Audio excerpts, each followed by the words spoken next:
Hello, everyone. Welcome back to the Human Responsibilities Tribunal and the Riff Raft, episode 7. We're almost at double digits, David. So, welcome to my co host, David. It's good to see you again. Hello, happy Sunday.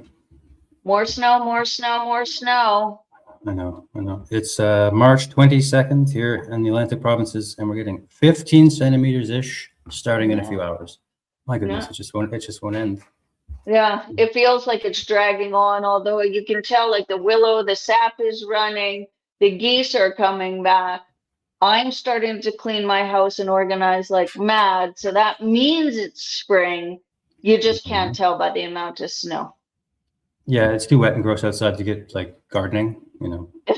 But that's okay. It's still winter, I guess, March 22nd. Well, when is the spring equinox? Wasn't it like recently or Yeah, 2 days ago. 2 days ago? Right? Yeah, Anyway, yeah. it's coming. It's coming. I did see ducks. I live on a little lake, and there were ducks about also 2 days ago, auspiciously, Right? actually, on spring. Oh, so that's good. Yeah, I saw Yeah. the geese coming back, which is nice. I mean, the baby cows are in the field, so that's a sign, right? But Yeah. the amount of snow and just, man, I had to trench out my garage. We had so much here this year. So, which is good. It's good, but things are different. Seasons have changed, that's for sure. Yeah, it's nice to be kind of because it was so cold for 4 months straight. It was a really you could call it a hard winter, but I don't really think winters are hard. It's just they're cold and they're long and dark and sometimes worse than usual. Um, Yeah. but that's not a good time for reflection too. Maybe, right? Yeah, that's when Speaking you of find kind things. of a segue to our topic, really like Yeah, self-reflection. Oh, yeah, germination, right? And so, interestingly, after our podcast on psychedelics, and we had Harvey and Nick on, um, I got some interesting feedback, and actually, it didn't really. You know how when we're doing something on a channel, and you think it's going to happen one way, and it doesn't, and yeah. then you're like, I embarrass oh, myself constantly as a yeah, podcaster. I'm yeah. constantly like embarrassed about Or things, you but think what's going to interest the guest doesn't, right? And it goes down a whole different way. So we really went down that sort of spiritual line. I really thought we were going to go down more on the safer use, right? Because I'm really on people about taking control of their health and knowing what is going on. And actually, that's a good segue to let people know that next Sunday we're having a guest on to talk about how you can assess your own health or look at different modalities of health assessment. So that's next Sunday at 1 GMT, so Edmonton time. We're going to be having Kelly on. So just that quick announcement. But I'd like to read you maybe one of the feedbacks I got just anonymously from one of our listeners. So thanks to Sean for giving us some feedback. Um, I just want to read sort of what he said, and it kind of springboarded from where we left, which was more into this mystical spiritual, and do people have the ability to actually get what they want out of psychoactive substances? So it says, I think uh, a lot of what is missing for a lot of people is a metaphorical roadmap to help decipher their experiences with psychedelics. um, uh, um, he goes on to say he has a way to make sense of things that others might not have. That may be a part of the difficulty with integration.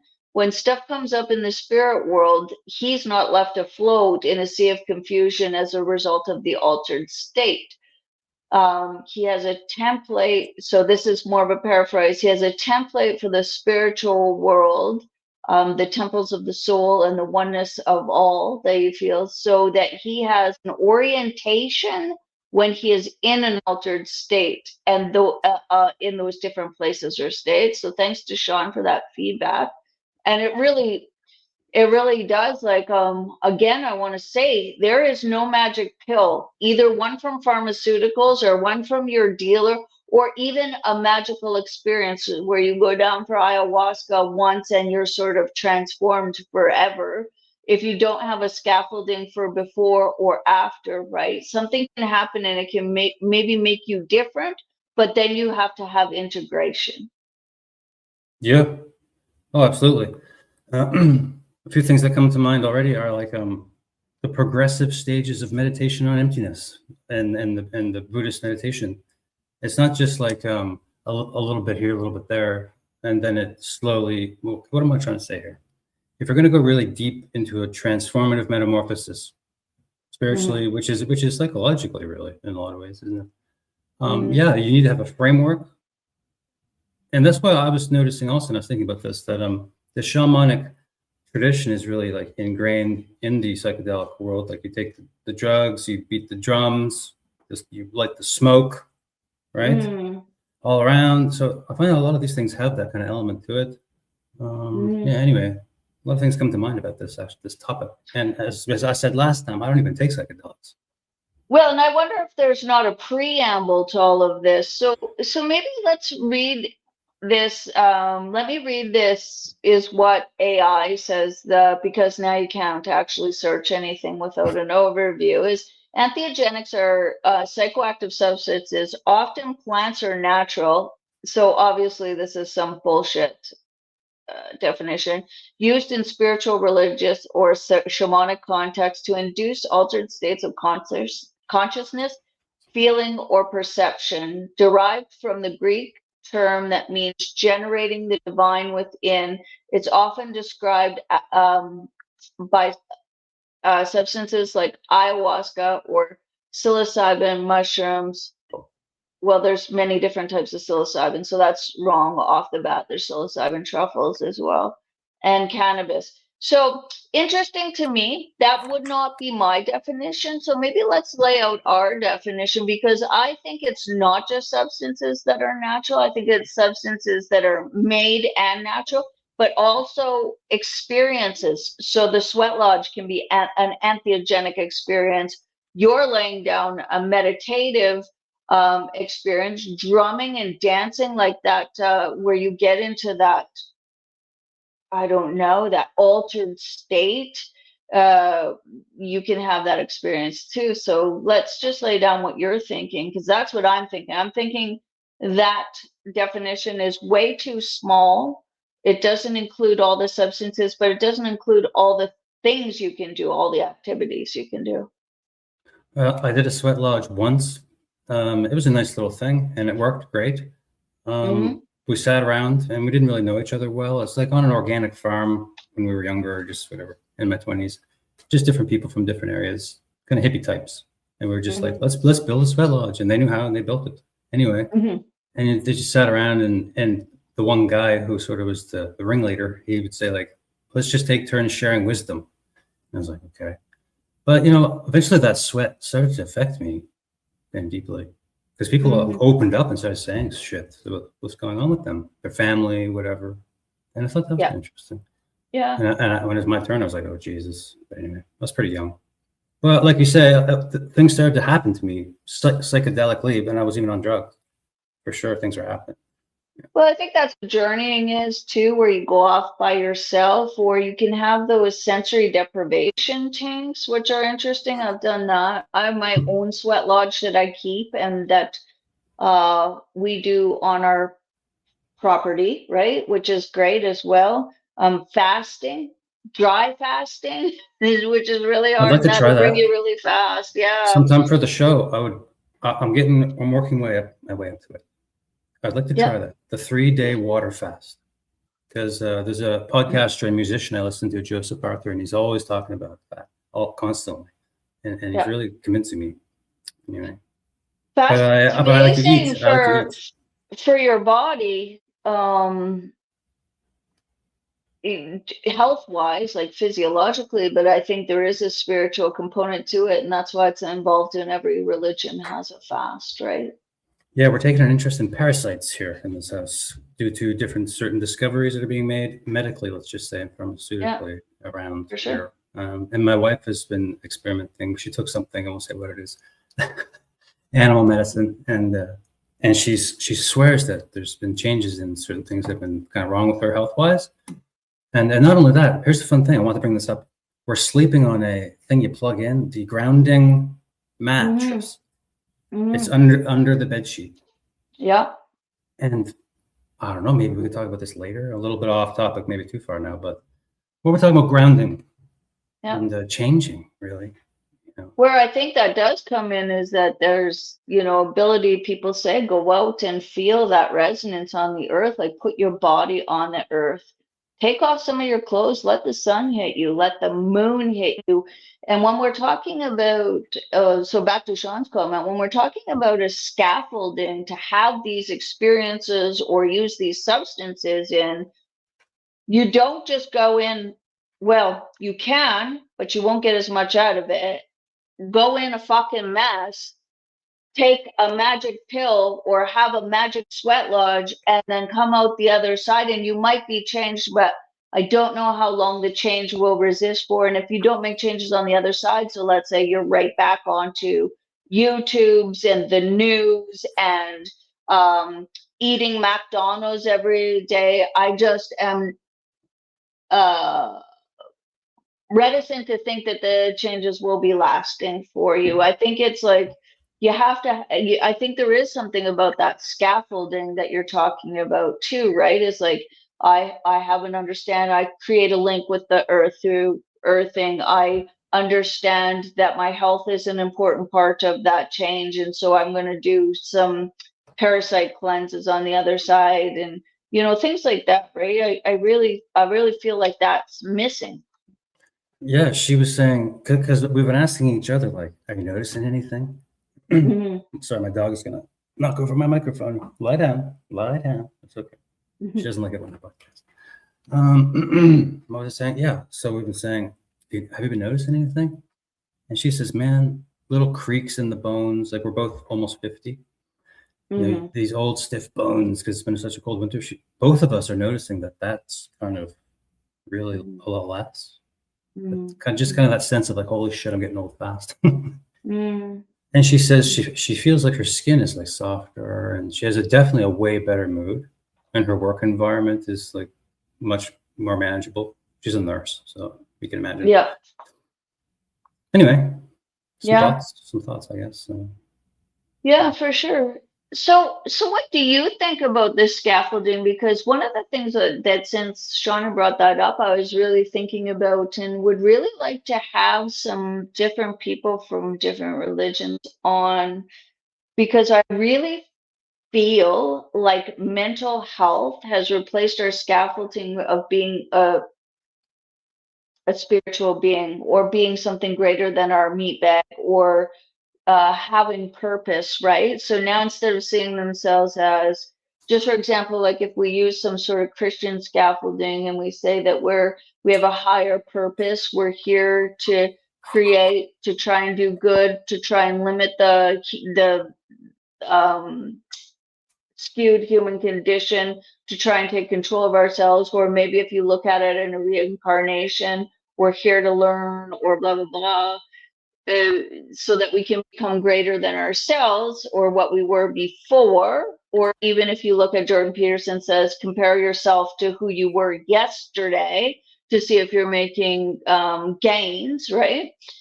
That's an interesting scaffolding. But now what I think it's been replaced with is the spiritual self has been replaced with the DSM. Your anxiety, you have anxiety, which is a medical condition. So you're not nervous, but you have depression, you're bipolar, and you see it popping up in the world, especially with women, but it's with men now too. Is like whenever they're put upon to take responsibility, now it's like, well, I'm sorry, I have bipolar, step off, and that diseased, medicalized view is how people are seeing themselves in their world. And so now if psychoactive substances come back into the medical industrial complex, which it has been before, and then the CIA infiltrated, and then we had mind control, you know, we see ourselves now as diseased, small, weak, and have weaponized that, and then we're going to take the substances. Is that the scaffolding you want to go into your spiritual experience with? Yeah, people are exchanging, and I've seen this firsthand. Very interesting. People are exchanging the paradigm of who they are, what they are, their little quirks and stuff, over to my anxiety. Therefore, with the my anxiety, I have all of these different behaviors that come along with that, and it's an excuse for everything. And it's almost a my depression and all this. So there's a self-identity issue, and there's nihilism is a big thing lately. I've been noticing a lot of philosophical writers on Substack who I follow. Everyone's starting to talk about nihilism a lot. Everybody, and this relates. Not only people don't believe anything, rather big pharma is replacing what you believe with, but by your back and forth relationship with your illness. So that's exchanging the savior, whatever, or that belief in something bigger beyond this life. You're going to die, you know. I don't think people think about that very much. And the psychedelics take you to the brink of death, pretty much, I think, sometimes. And like, you see? Yeah. Well, There's something bigger going on here. And ecstatic love making too, that people say, like, you know, the orgasm is called the little death, right? It's interesting to me that we've lost the art of love making. We've all, like yoga nidra too, the art of going to another place in your sleep, the art of using our dreams, the art of togetherness and dance and food and being together. But there's a preamble to all of that that's also kind of lost. And so maybe what became clear to me after the last session that we had is that we don't have that scaffolding. That's the feedback I got, really, was like, okay, great, Limina, that you're saying that we should bring this back to the community, that we should maybe not have it in the medical industrial complex. Okay, most people agreed with that, but then they said that they felt that particularly young people do not have a scaffolding in order to make the best use of these experiences. Yeah, and there's other scaffolding. People around you have scaffolding. And I was thinking just now, let's say you go to the Amazon, you take the drugs, and you beat the drum, and you have your sudden enlightenment experience that you're hoping for. And I know that not everyone takes it that way necessarily, but some people do, and that's not good. Then you come home and you're telling everybody that you've had this great transformative experience, but how do you then integrate with all of the problems in your relationships with the people around you and yourself also, and little addictions maybe you have and stuff? So I don't know. Yeah, this scaffolding is interesting to me. The whole concept of the scaffolding, philosophically, I guess, because there's a lot of different scaffoldings. And the mandala concept is always at play. If you want to get into the spiritual stuff, like our connection to things, you know, what's going on all fronts right now. You know, the spiritual world is very complex, you know, really. Anyway, I don't know. Am I muted? Oh, you're muted. I'm muted. I don't know how that happened. Hey, I'm going to add Nick to the stage. Hey, Nick, how are you? Point your camera down a little bit, please. So welcome back, Nick. He's going to talk about this. While he's getting set up, I'm going to have him come into this conversation with this next feedback I got. So thinking of this spiritual construct in two ways. One way is that we're in different states of awareness. For instance, you can go into a specific area and open your eyes in the now and see the landscape of the physical world overlaid in the with the landscape of the physical area.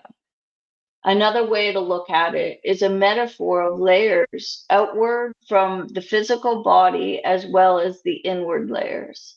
You journey outward or inward depending on where you are trying to go. Each layer has its own personality or feel. There are things that are more easily done in a specific layer versus others. There are rules to each layer as well. Things you can do and things you cannot do. Like, for example, there can be darkness in that world that you can bring back.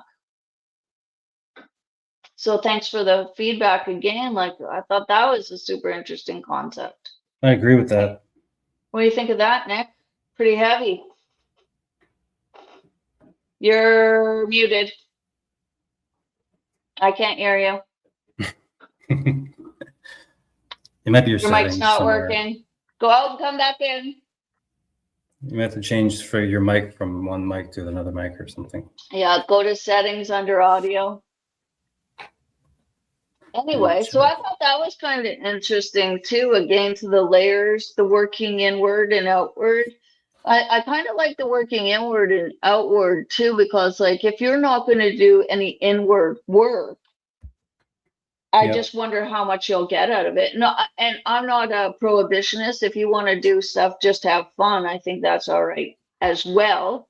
But if you're doing it for this experience, I think it can't do all the heavy lifting, right? Yeah, totally. And all the scaffolding work that you could do, work on yourself to go take the drugs. Why not just do just the scaffolding building? That's just me. Like I have no interest in talking to the Martians or ayahuasca, the goddess of the earth. I'm sure she's there. It's just like, I don't know. It kind of freaks me out, to be honest. Oh well, I have interest in that. I think it's interesting for a number of things. I think one, it can actually cause physiological changes in your brain that might be harder for people to get out of. I believe that. Like microdosing mushrooms to help repair your brain after a stroke. Sure, I believe it. Yeah, I told you I think you should do that. I'm trying lion's mane a little bit, but I don't take them regularly because it's hard to make me take weird stuff. And that's one of the things I hate, taking weird stuff.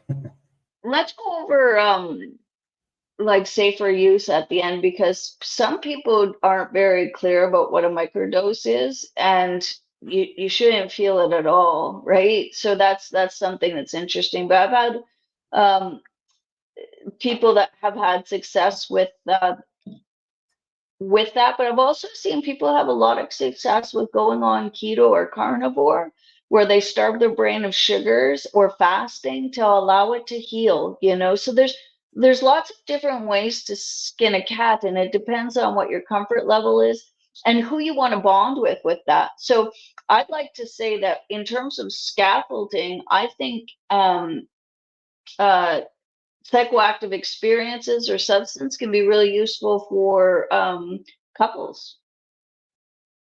Sure. Yeah. I guess so. Yeah. I feel like it really can break down sort of that barrier. And instead of getting into the right and wrong of what you heard, is you just seem to be really, especially MDMA, you seem to be really open to being empathetic and understanding towards that person. Yeah. With couples, it could be a long problem going on there that would be just really hard to patch up with one trip. I mean, sure, maybe, but you could forgive and forget and move on. But I find with couples, like this is a complex area, isn't it? Really hard to repair long-standing issues. I mean, sure, the drug could open everyone up and think, okay, I see where I'm wrong. I see where you're wrong. Maybe we can work together more harmoniously. So psychedelics are good for that. Feelings to come up like that, I think, right? I feel like it can be just the enough barrier to break down. Again, there's no magic pill, but what I felt like it could do is instead of going, because in all fighting with couples, this is where it comes down to, where you only start seeing yourself and trying to push, and they've done wrong, and that's all you see, is that maybe you can just see for that moment in time the other person's hurt and anguish, and maybe be understanding, and then that, I think, is the takeoff point, right? But then from there, it only lasts for so long. It only lasts for so long. This also sounds like this should be free, like free of psychedelics. Everything you just said. Yeah.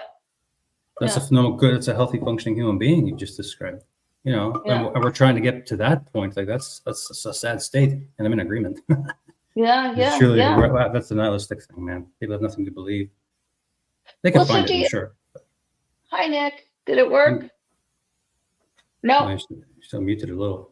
no. Or, So the one thing that I also feel like is that people shouldn't, back to that magic pill, what you're saying too, is like it's still got to be work on the before and the after. Like you got to be going into this, not so that your partner can see all the things that they fucking done wrong to you and talk about it, but so that you can see your partner, like see them, right?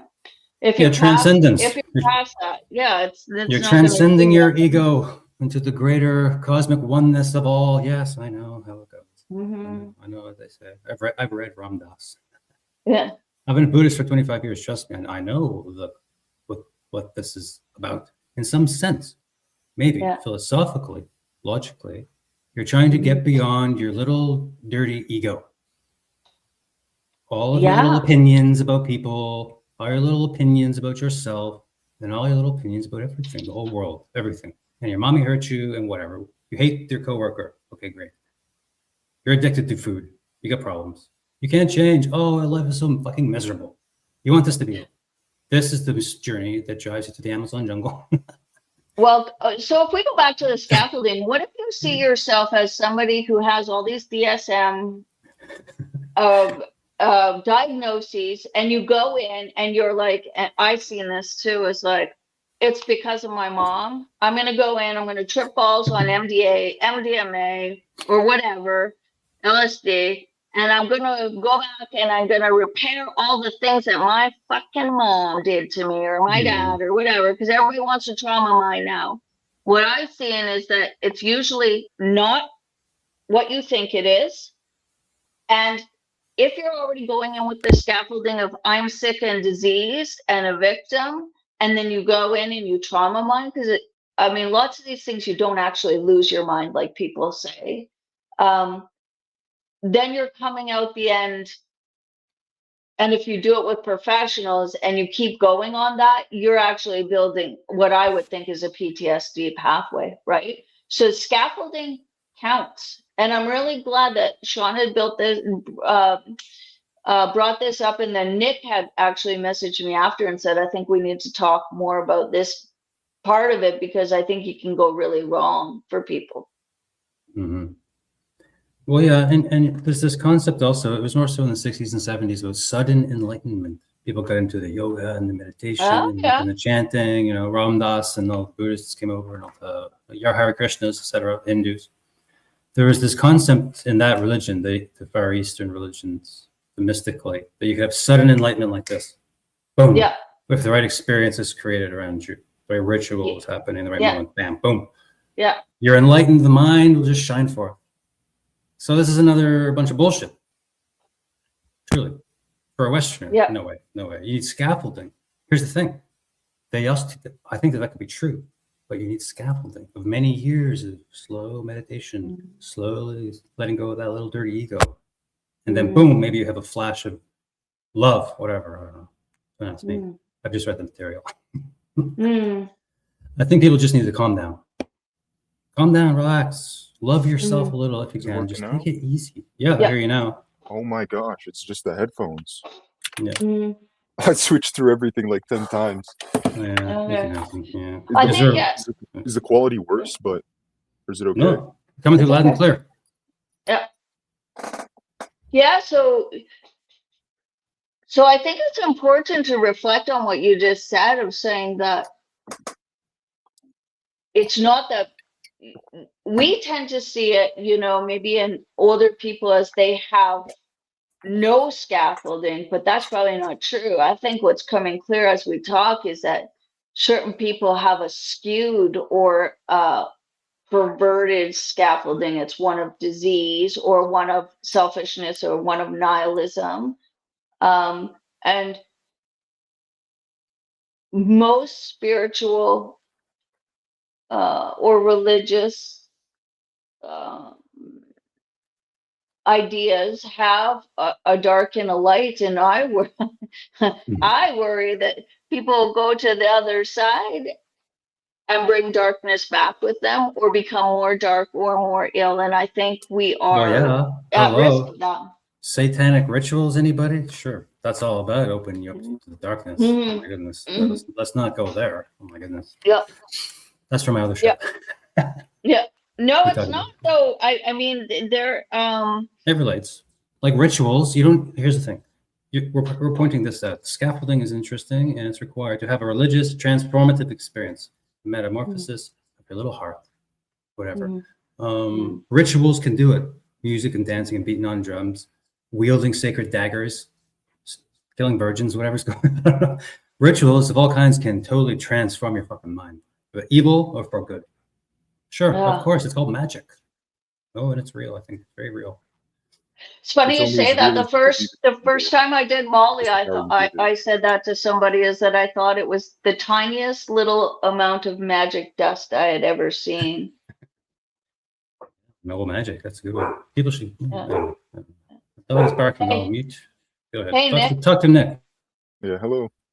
I heard Hey. a little bit about the transformative experiences where he said like, what did you say before, David? Where you like take the experience, you like get awakened awareness, and you're like enlightened, and then you come back to your life, and you're kind A of like, flash of oh, realization. A yeah. flash. I think Mhm. those psychedelic experiences, they're just kind of like a glimpse, like I said before, behind it, so you kind of know that it's all true, but you still have to Mhm. go through like the change in the process. What I found was that you can't really like you said, like you come back to your family, your coworkers, and all that. You kind of you have to kind of just ignore that. Like you can't like maybe physically ignore them, but the mental like arguments or stuff that you had, like anything like that, you have to mentally rewire that and like reimagine them as you kind of want them to be, and like over time kind of Yeah. expect that, yeah. Like, Yeah. and So sometimes you my can't change them always, but that's So how it my husband goes. says that if your life is you're skiing down a hill and your skis are in those same grooves they've always been in, and you take something like this, or you have an experience, either a deprivation tank or nidra or meditation or whatever, it allows your skis to get off that groove and do something different. But what I'm hearing from you say, Nick, is that then you've got to be purposeful about not getting back into that fucking same groove, right? Yeah.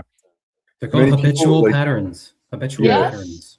it's like with yeah, yeah, you do have to consciously actively like do that. It's your old self, it's kind of like, you know, your who you are, your like frequency, your vibration, like your mental, emotional thoughts, and like who you kind of align yourself with to be.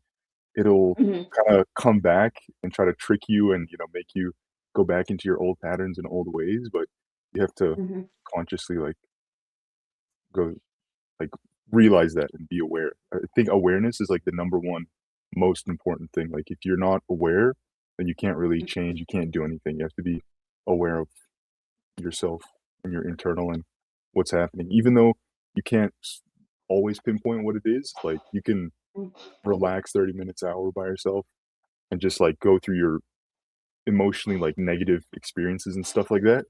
That kind of Oh no. put you on that track or like on that thing. What do I know? My Oh, cat. oh, okay, okay. I was like, what do you mean? Oops. Anyways, Sorry. My no, it's okay. my It's my okay. cat has a squirrel in her mouth on the deck.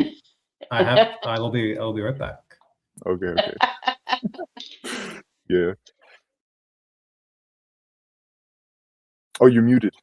You just muted yourself as you started talking.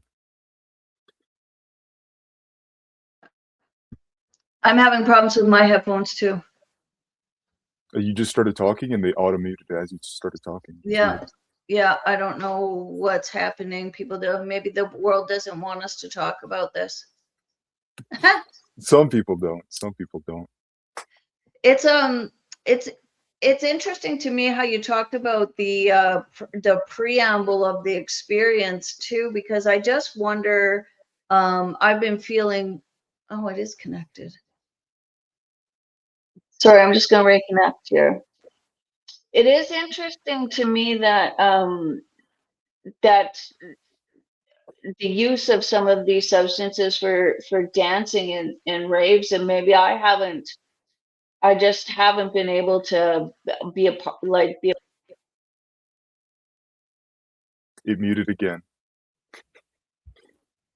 for some reason. I don't know. Mid talking. There we go. You wasn't. I last thing I heard was the rave culture. I wasn't being able to part of that. Like, Yeah, well, I'm obviously too old to rave, or maybe I just think I am, but I've never understood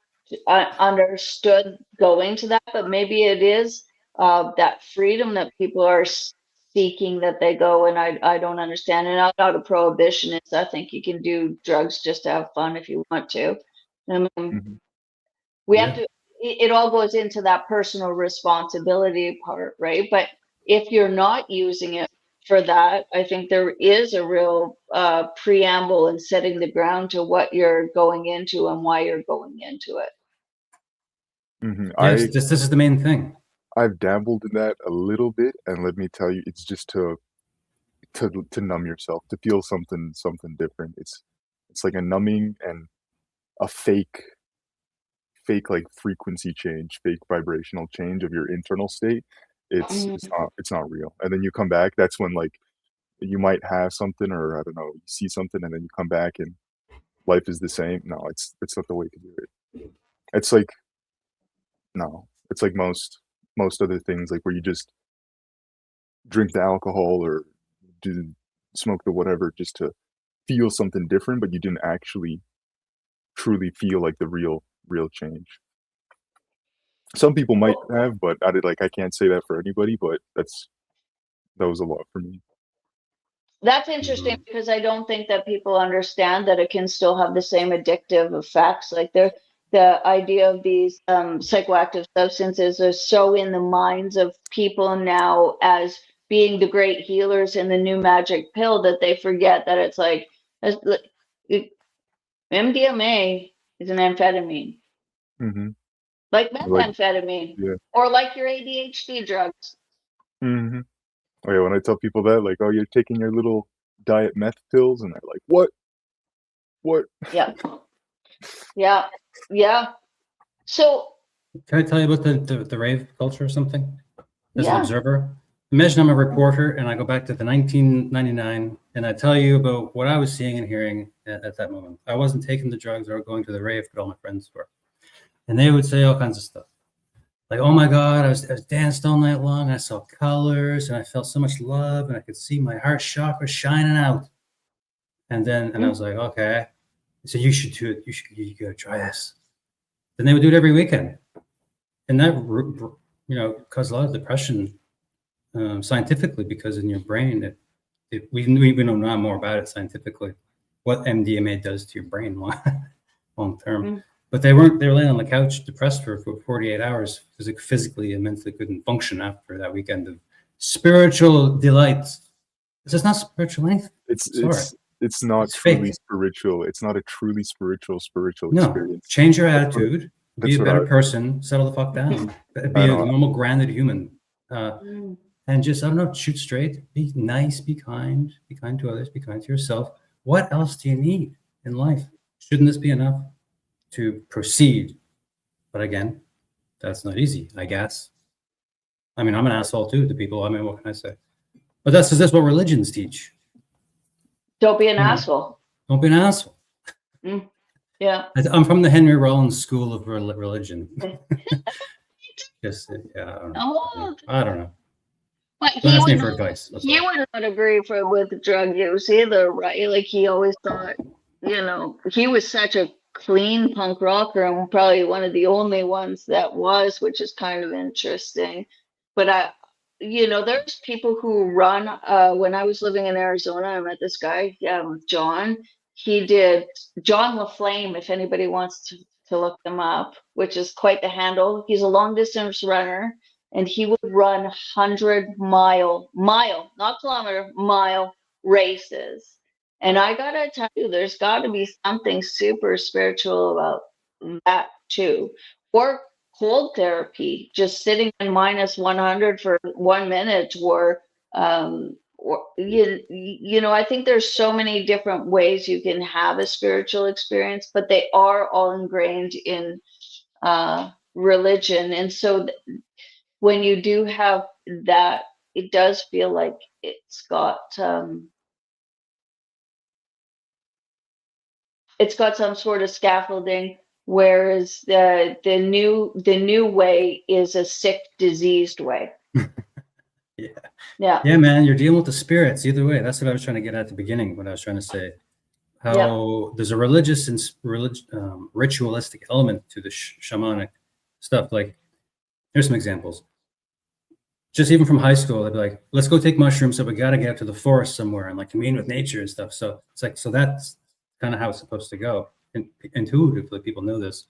Or you go to the big boys down in the Amazon, you pay the big bucks, and you go for the whole thing. The ayahuasca style shit that's really going to blast your third eye into outer space, whatever. And then they're saying we need to invoke the spirits first, right? And they drum all day and invoke the spirits before you touch the brew. Then you drink the brew. So this is this religious ritual scaffolding to take you to that higher level. So in some sense, like, is the drug even doing anything at all? Well, let's not go get too mystical here.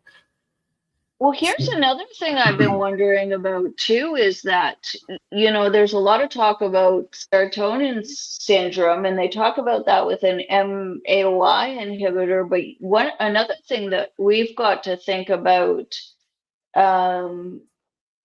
is that, oh, he's not here anymore. Sorry, I was just looking up John, is that most people aren't just on one drug. Right? So they talk about being careful with these entheogenic, like particularly MDMA, the things that are super serotonergic, or MDA, that cause you to dump all your serotonin, which is why you have that religious happy experience and you can feel real empathy towards people and what have you. But like 60% of the population is now on psychoactive drugs. So that means you're mixing drugs to go in, right? So if, let's say you were on even an ADHD drug, which I've learned can also interact with MDA and MDMA, because they're all amphetamines, right? So you're addicted. If you are on Vyvanse or Adderall or Concerta or Ritalin, you're already on some sort of amphetamine, and then you're taking another amphetamine that is serotonergic. You can have the real SADs after that. You can burn out your brain. You can cause depression, neurological changes that you're talking about. Then also all the antidepressants interact with these drugs as well. So you wonder, it's hard to even gauge the effect when you're taking a sick, already altered cocktail. brain. Yeah, now you're on a cocktail. Yeah, I thought about that as well, but I kind of forgot about it. Like, I didn't think about that for a while. Yeah, I take absolutely none of those medicine, like nothing, none of that pharma stuff.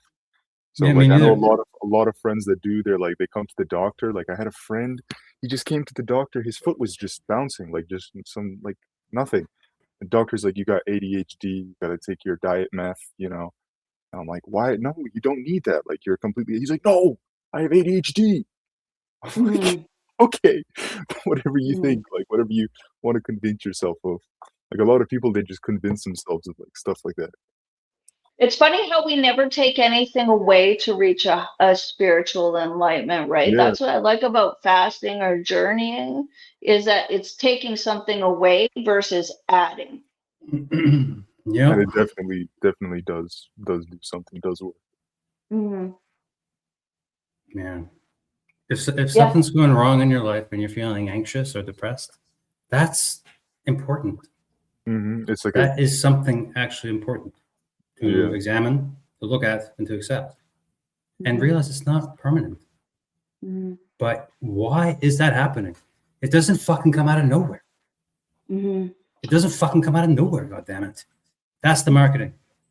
Before I met you, I did a not trying to self-promote, but kind of. I did an assessment tool on my Human Rights Tribunal. I'm just going to try and find it here about whether you need counseling or not, and looking back on it. And so one of the things is that we're throwing around all these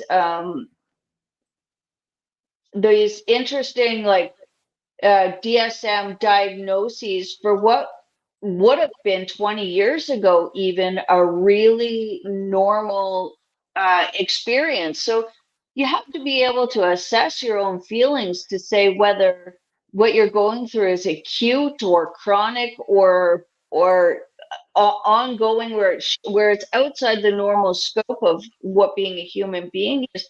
But we have no ability to do that because every emotion has been medicalized.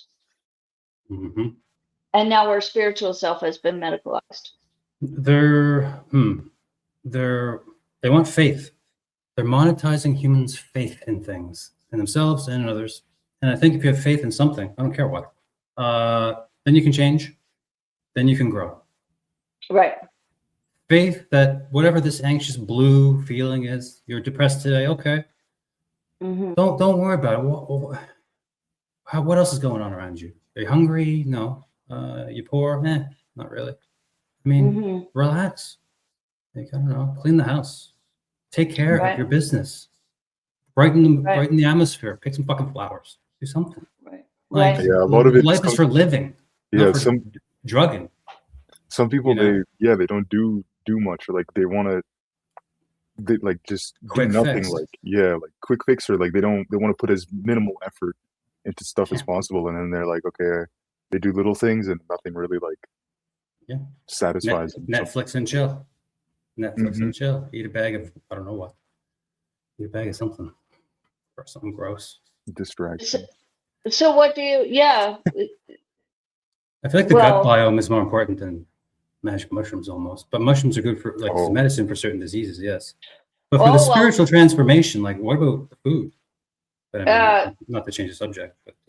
So interesting. Nick and I have talked about this off camera about the gut biome, and so has Harvey and I, is the gut biome and psychedelics. And I think there is a reason.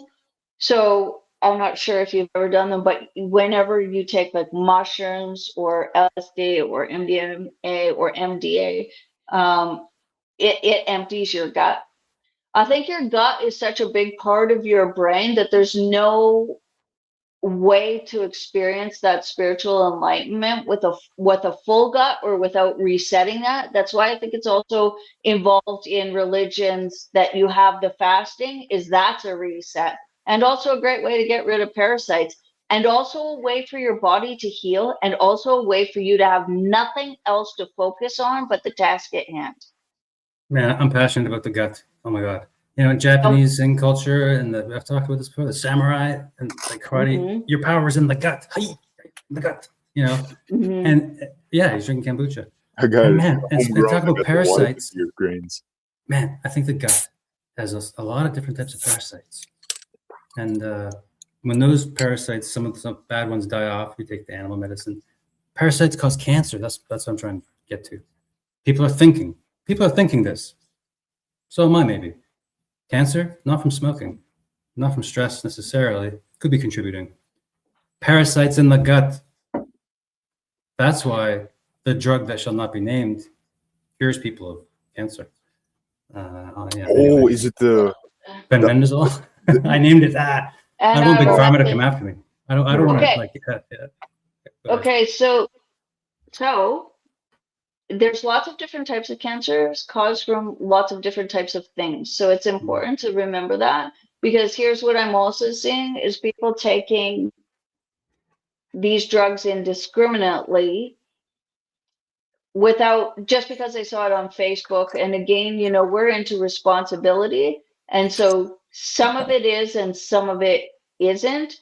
But one of the reasons why it also might work outside of the reasons of parasites is that it doesn't allow certain things to replicate, certain cells to replicate. So it starves it out, right? So if you look at some cancers being a normal cell that has gone mad and just started replicating, and get a tumor, it ceases that. Yeah. Yeah, big Yeah. cancer. People talk about big pharma. I think there's something called big cancer, and they gotta. They're probably really, really scary. Well, the CIA released a thing. This is big news. Anyway, we're talking about cancer a lot now, but yeah, sorry, not to change the subject on this, but don't you think certain diseases are caused by, or could be skewed by those, if those organisms are part of it, which it seems like they are for some of them, you wonder about what it's done to your spiritual self. So another thing Nick and I have talked about is it possible, people talk a lot about seeing entities when they're on DMT and stuff, and I don't think it's aliens. I actually think it's your gut biome talking to you, telling you to smarten the fuck up, because we are a multi-organism being. We're not one being invaded by things. We're all living together symbiotically, right? And so it's not hard for me to imagine an altered state where you can communicate with your gut biome, and they're like, hey, look over here. Hey, look over here. Hey, stop doing that. You're taking us all with you. Maybe you could stop doing all the shit you're doing. Maybe McDonald's isn't what we want down here. Let's go a little bit higher resonance, okay? That was my old lady Jewish voice. yeah, spiritual parasites are a great concern. Oh yes, Mm-hmm. they can latch on. Say more. Oh well, I don't know. It's literally an entity. That's what I would say. It's literally like a impersonal, like just energetic entity where it just wants to survive, like by itself, and you have to kind of kill it and transform that. Like, they could be out there. Yeah, they could be out there, and they grab you at the right moment when you're at your lowest point, maybe a frequency, maybe. Who knows? But also with just the Reiki talk and the energy meridians and the chakras and all that, you have emotional blockages in the energy field somewhere, and you think you have shoulder pain for a few years, but really you got some energetic thing from your childhood. Yeah. I believe that shit. I really, really do. Well, you wonder then too how many people are suffering because they were on so many antibiotics as a kid, right? And they do need a good reset, and I think that affects your brain. It's interesting to me that we haven't talked about not just parasites, but there seems to have been, and they tried to follow it up in the 90s, and then it's just been let go, is like streptococcus in childhood leading to just personality changes or OCD, or, and it seems like it's not a mental health illness. It's an ongoing inflammation of the brain caused by that bacteria, or perhaps it's crossed the blood-brain barrier, but we always say that can't happen. It's just we're trapped in thoughts and paradigms by the medical community and pharmacy, because they honestly don't want cures. Why would they want cures? They're making billions. And if people think that LSD and MDMA and mushroom therapy is going to all of a sudden hit big therapy and big pharma and going to be the cure, they're never going to allow that to happen. Mm-hmm. No way. Yeah, that's like a beginning of like a permanent cure where you're like actually trying to change yourself and like being aware. Yeah, they don't take your and business is booming for these people. Everybody's fucked.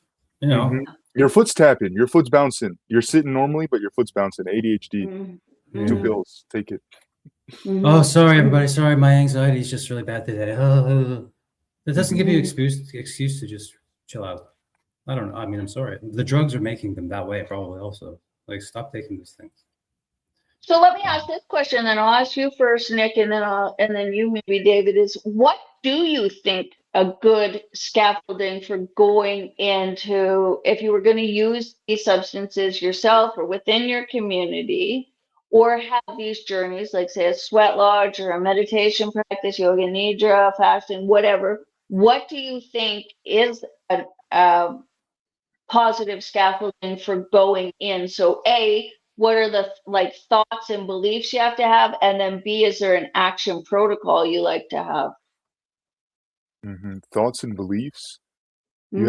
you have to be calm. You cannot your mind cannot run at 1,000,000 miles per hour because then it just kind of like accents it and Mm-hmm. multiplies that. So you have to be as calm as you can. And at the beginning, during the come up, usually you're like feeling a little nervous, and then it chills out after about 45 minutes to an hour. And then even if you weren't really calm before, sometimes you'll if you're in like a calm environment or like outside, it'll just like force you to be calm. You're just boom, just laying Mm-hmm. there, just chill.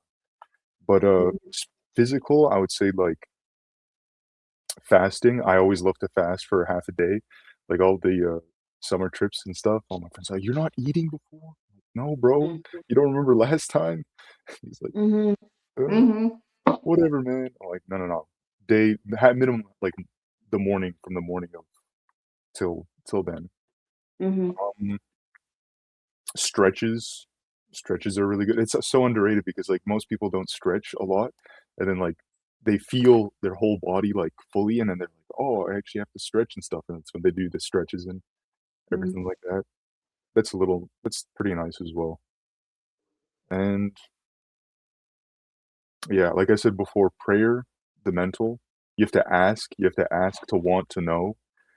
Mm-hmm. So you can't it's you, but it's also like the higher, fuller version of you as well. Like if you know, you know. But you're Yeah, basically bringing your own self. What do you think about masturbation? Let's get into it, because because mm, I'm still fucking me, and Wow. yeah, no, Hey, I've let's do met. it. No, No, let's no, no, let's do it. let's Let's talk about it. because there is some real thoughts around having control over your sexual self going into a spiritual experience is really important, particularly for men. Interesting. Yeah. yeah, I don't know, like you mean during it? Yeah, During the no, trip?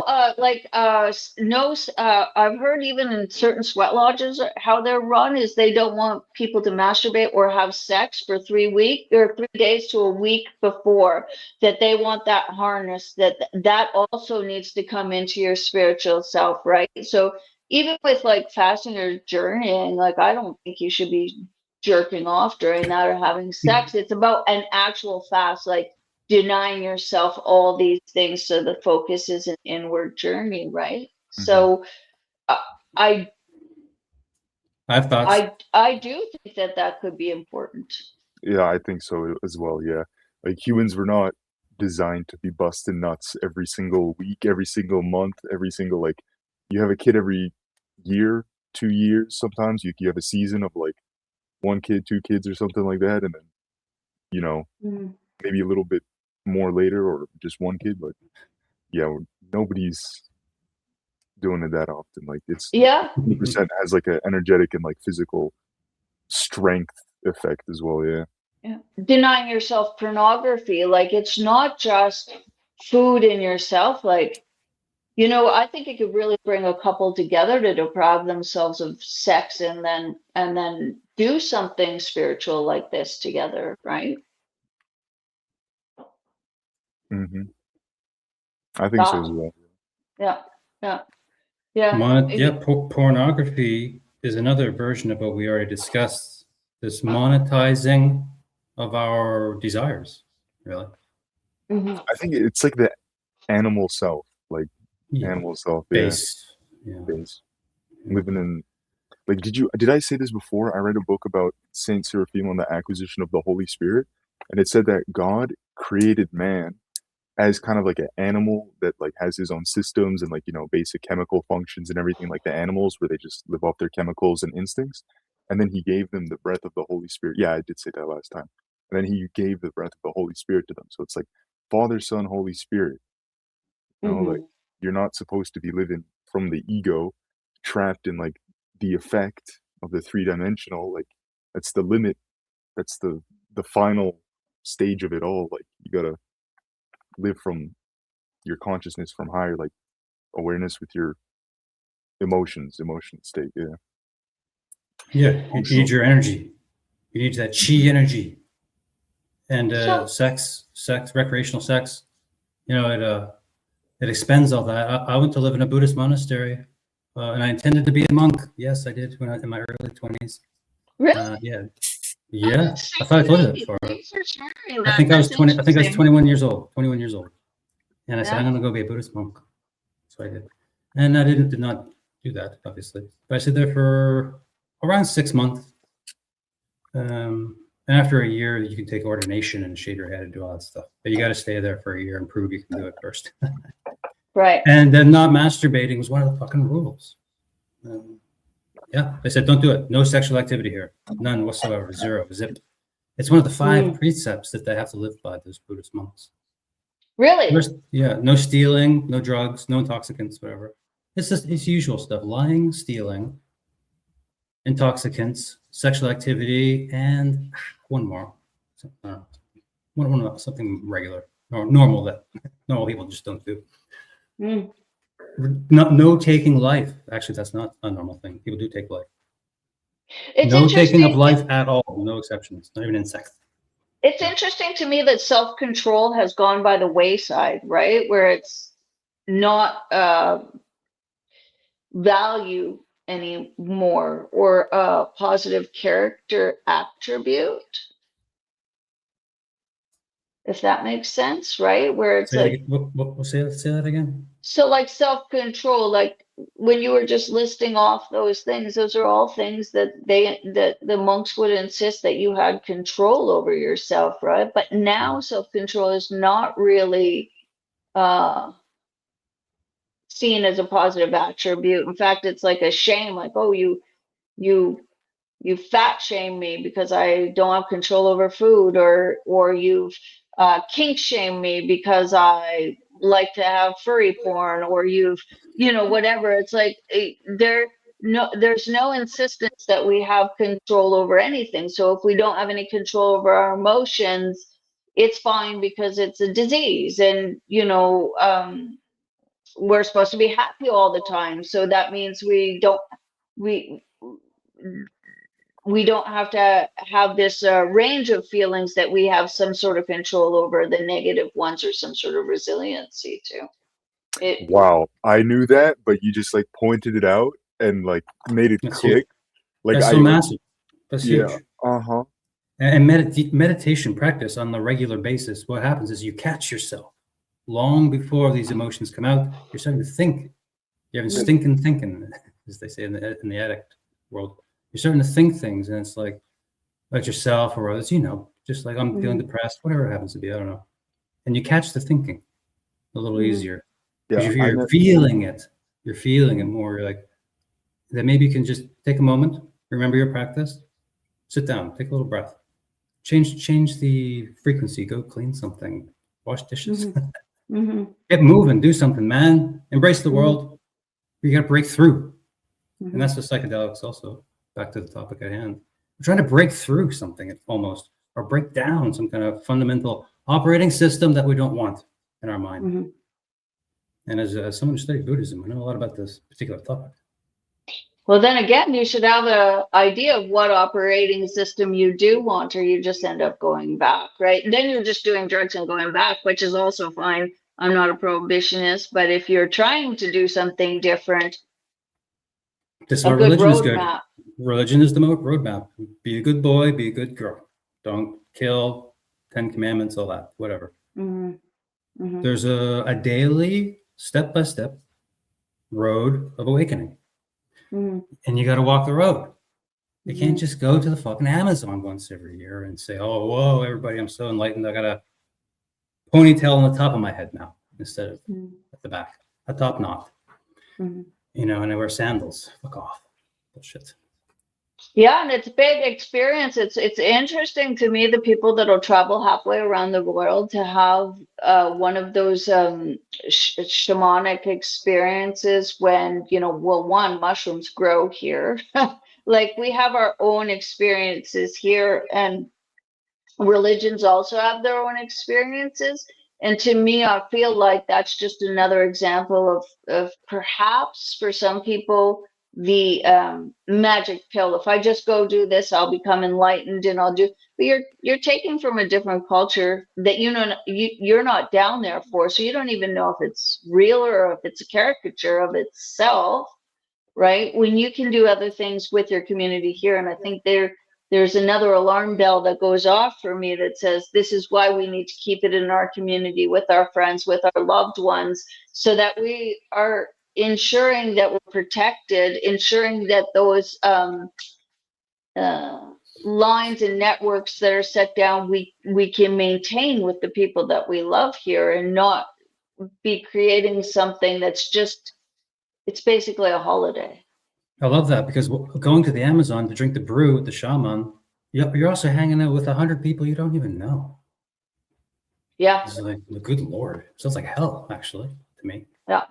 And I don't want to be a naysayer on ayahuasca, because I believe it's extremely powerful shit, and it has a purpose in the world.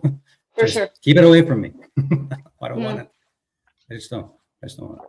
A lot of people, like when I take the ayahuasca or DMT, they just say that, oh, it's like your internal state, like you can just go see that by yourself. Like that's not anything new or special. Like some of those monks where they give them like 1,000 micrograms of acid or something, and they're like, yeah, that's what I've been doing my whole life. Like, you know, just kind of like.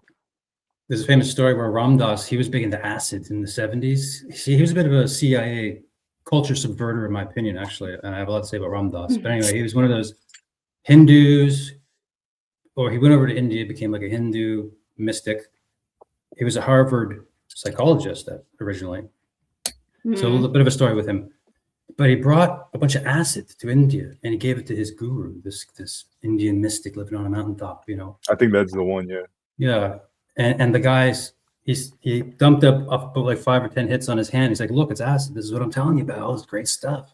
You know, how hippies actually are. And the guy goes, he scooped them all up and ate them all. and Ram Dass says nothing happened to that guy. He was just like, what the fuck? Like, you're trying to get something you already have. Yeah. I think that's the same story where he gave him like 10,000 micrograms or like 10, Something like that, yeah. some stupid amount. True or false? I mean, I think that the story speaks for itself, whether it's true or false too. Like that is an important point, I think. Yeah, I think. Yeah, and I think another important point is that to go through these experiences and to create change and to find healing, you don't necessarily have to take something. I mean, I think that's another thing that Big Pharma wants you to think, because they want to capture that, because they actually would like to be your drug dealer, right? They don't want the guy down the street or me or Nick or, you know, somebody you know in your community that can watch over you, or a shaman. They want to be your drug dealer, right? For everything for the rest of your life. So let's try and remember that part too, and that for other people, there are so many ways you can reach these enlightened states and put a scaffolding underneath you to understand yourself better, to link with whatever creator you may have, if that's what you want, without taking something. You could do something. So again, back to a meditative practice, a sweat lodge, or you could take away something, take away food, take away water, go out in the bush, go in a sensory deprivation tank. If you want to go to another fucking universe, spend some time in one of those suckers. You know what I mean? I think you're pointing out the little holistic details of life. Like, for example, small things. I'm realizing I'm eating too much sugar. I gotta lay off fucking sugar a little bit. Yeah. So I'm gonna actually not just lay off, I'm gonna stop taking it altogether for a couple of days. And my wife monitor me, keep an eye on me just in case. A little cookie comes out from somewhere. Take a bunch of cinnamon in the morning to even out your blood sugars in your coffee, and it will really, really help. And also, just back to the cancer thing, the number one thing you can do if you have cancer is to starve it. It lives on sugar. Yeah, I'm concerned about yeasts in the gut. We're big in the gut. I told you lately. I can't stop thinking about this parasite and yeasts and shit that live in the gut that feed off of sugar and wheat and disgusting bread and this churning nastiness in there of like unwanted and spiritually deprived parasites that just want to fester and suck your soul away. And there's even a conspiracy around some of this material that a psychic friend of mine Conspiracy. told me about. He says the spirits tell him that there's a yeast weapon that's in people's stomach to keep Oh, them yeah. spiritually deprived and stupid. Well, I could 100% see that. And I feel it 100%. sometimes. If you stop eating bread and sugar for a week, don't bring in any of that weird stuff. I swear to God, my stomach gets trimmer. Both of us, we stop getting fat, and our skin kind of clears up, and a little more clear thinking. mm, comes. Yeah. I noticed the clear thinking a little bit. Yeah. And rashes go away. when people lose weight, especially large amount of weight, what I've noticed with them is they usually have a spiritual crisis followed by a spiritual awakening that they have to be prepared for. And that's one thing I've told people. So it's interesting that you say that, because I think there's something to it. Yeah, the gut. Mm. Man, I don't know. There's a theory that that evil vaccine that they gave us, everybody goes after the good gut biome.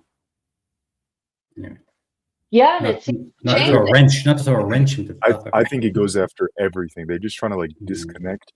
They're trying to like literally castrate your God higher self. Like I read somewhere that they're trying to, like, there's a like they wanted, this was like 30 years ago, 40 years ago, that they wanted to have a vaccine that kills people's belief in God, so that they physically like they like literally cannot conceptualize like beyond the 3D. Rudolf Steiner, the famous mystic, from 100 years ago. He said someday, he was a prophet. He predicted stuff. He said someday they're going to make a vaccine that's going to spiritually just neuter people. Yeah. I don't know. I mean, I don't know about all this stuff. My wife and I talk about this sometimes. I don't think they actually can. They can hinder it, but like to disconnect your consciousness and to make you live like I've taken vaccines. Like I feel okay. But I think it's something to do with karma. Some people are just spinning their wheels spiritually. They're going nowhere, or backwards. Nihilism, which is even worse. I really believe nothing, and they embrace nothing. Mm-hmm. Oh dear. Or just walk into the machine and become a god. Even this is beyond nihilism. This transhumanist shit. This is where everything leads, in some sense. Monetizing humans and tokenizing everything we do and think. Oh my goodness. That's all coming.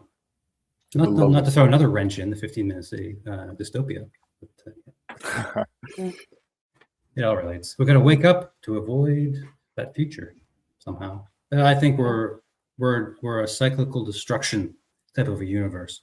Boom, boom, boom. And humans are just going to do it. World War III is happening in the Middle East right now. And no one noticed. Let's not talk about that. I think that one thing I would say is that even the idea that, back to the idea that medicalizing our whole cells, our immune system, our guts, and everything like that has created a wedge between us and our spiritual selves, because they're competing paradigms of how you view yourself in the world, right? Yeah.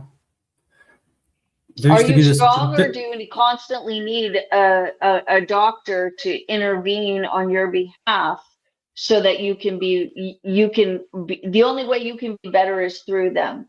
The only way you can be through God is through them. The only way you can see yourself is this disease model. That's a God. It's like when people give external power to something like physical, and they believe that it's like they have to use it or like live with it, like the pill or the doctor or whatever. It's like a false god. You're giving your power away to something else. Like it's not. Yeah, or centralized authority that is militantly atheistic, like communism, or Canada. Actually, you know what? Alberta, like I think they have so many Ukrainians and like Russians that are like hardcore Orthodox that like the population, I don't know, with all the immigrants like Indians and stuff, but who knows, like to have more spiritual people and like more aware people that are kind of like in tune with that, even if they don't like 100% do it or live like it, like they know. Yeah, rooted traditions that go back in history thousands of years. You mean? Yeah, with other people around them who agree, they can all get together and agree on something, instead of a post-human reality where everyone believes something different. And if you don't believe something really weird and out of the ordinary. You just say, my mental health is okay. It's good enough. I'll get by. Self-empowerment is a word that used to be okay. It leaves a bad taste in the mouth these days, but I think it's a real fucking word. Self-empowerment, self-assessment. You were talking about that. And it's just like, you know what? There is a grounded reality. There really has to be somewhere. Just go find it for you.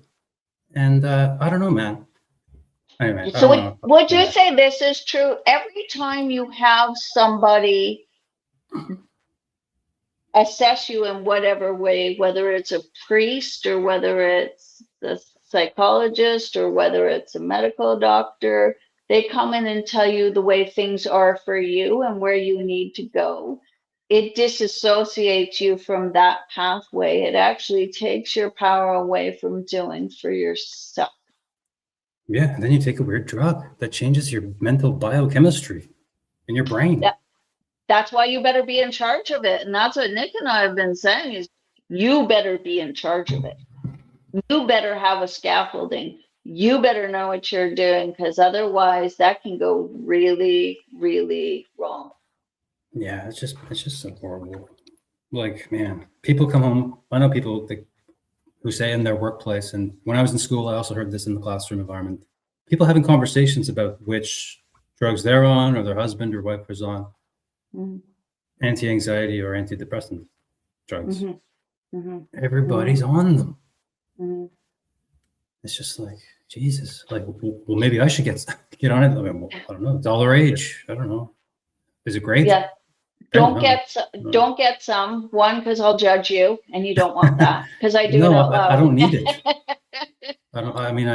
it. Sometimes you just have to suffer and feel like shit. You get old, my bones hurt. I got problems. But like sometimes I'm blue, sometimes I'm anxious, sometimes I'm feeling okay. I work it out. I work it out in the daily life, the little things of daily life. I'm eating too much sugar, I'm feeling crazy. Maybe, here's what a natural state isn't, is happy all the time. Yeah.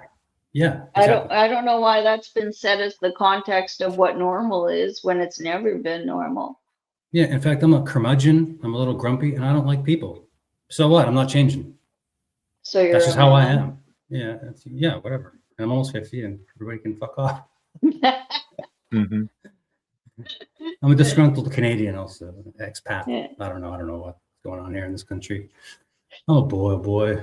Anyway. So it seems to me that you think that possibly that having a ongoing life progression is actually a better way and a better scaffolding for people, especially long term. Yeah. And I know mindfulness is also another word that's in the bad bin these days, but a little mindfulness and a little awareness of what you're doing. Pay attention, even what you're thinking and what you're eating. And I'm about to go purchase a bag of cheesies right now. Whoa. Maybe not. I don't know. Like, I'm just using that as an example because I literally do that almost every day. Let's get something when I fill up the car with gas. It's like, there's fucking cheesies in there. And I say, honey, if she's there, no way. Because I rely on her for each other, right? Good relationship with people. Yeah. That's a scaffold too. Or whatever. She's like, don't get the connection. You're gonna regret it. You're gonna have a green you're gonna have an orange shit tomorrow. That's the big joke that we have. It's like, you eat the cheesies, you get the orange shit. Yeah. It's give and take in life, isn't it? So you gotta realize this thing. And that's karma operating. Eat the cheesies, get the orange shit. You don't want the orange shit, do you? No. They look the same. They look the same. Yeah. Sorry to be so graphic, but I think it's a good analogy of karma. Shit in, shit out. Good in, good out. Easy. It's just like, be a good boy, be a good girl if you can. And if you can't, ask God for help. I like how you bring up trust in your scaffolding. Like, you really trust your wife's opinion, and also like sort of a bit of shame too. You don't want to be the douchebag eating the green or the orange cheesy in front of your wife when you know you're not supposed to. And I think those two things are kind of important to bring into the equation, because I think people also forget. They think, sweat lodge is always good. You're sitting in a dark place with. Sometimes they do mixed sex. I ain't sitting in no dark place with no dudes I fucking don't know. I don't care if I'm wearing a long dress or not. Nope, nope, nope. And so there's things like that that you have to bring into, even if it's a practice, right? Do you trust that person?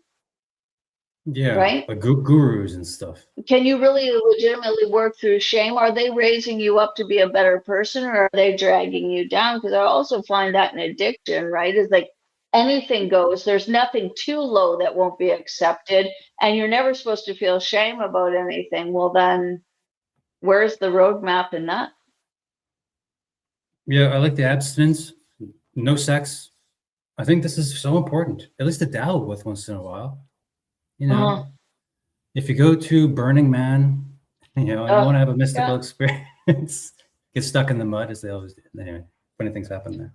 I don't know, man. I don't know about this psychedelics. Well, I'll ask you psychedelics guys this stuff. based on the Burning Man thing is, I think at one point in time, and I've even seen that with some of the music festivals I've been to, they were great experiences of community, and now they're just marketing bought and sold debauchery. Yeah, sex, right? sex.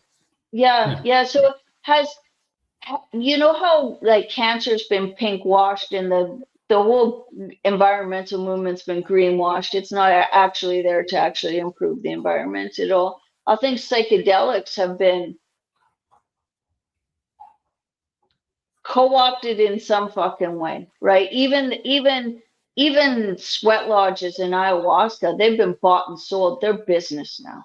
Yeah, that's the role of the shaman. Like every town has one priest, every tribe has one shaman or whatever, and it's just like the shaman will organize all that. You live your life, you do your chores, you do your fucking thing. Make a basket, go hunting. I don't know what, raise children, do something for the tribe. Oh, you know, go talk to the priest when you're depressed or granny. You know, it's like, I forget my point, maybe, but maybe I've made it already.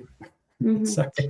There were also parts of like deciding too, like having ritual from when young men or boys and girls became men and women or when you moved on in a part, or who you married, or like a part of a lot of your everyday life, not just this one bit where you take psychedelics. It seems like it's a fractured experience. That was my main point. And the shaman takes the psychedelics and talks to the gods, the jaguar god, whatever, comes back and tells everybody what we're going to do with the crops this year.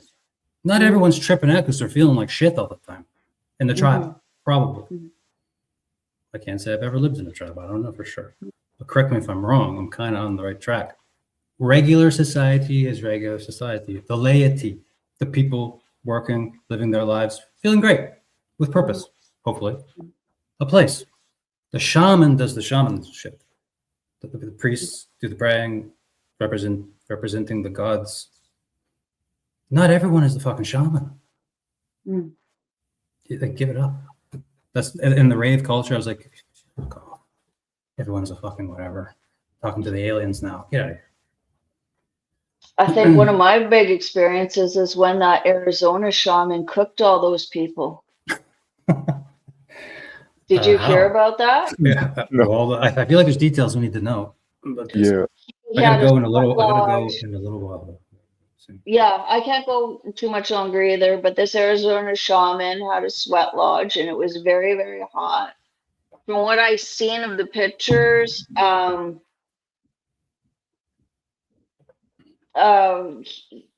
had tarps on it too, which isn't a really great idea. And it got so hot, and he really, really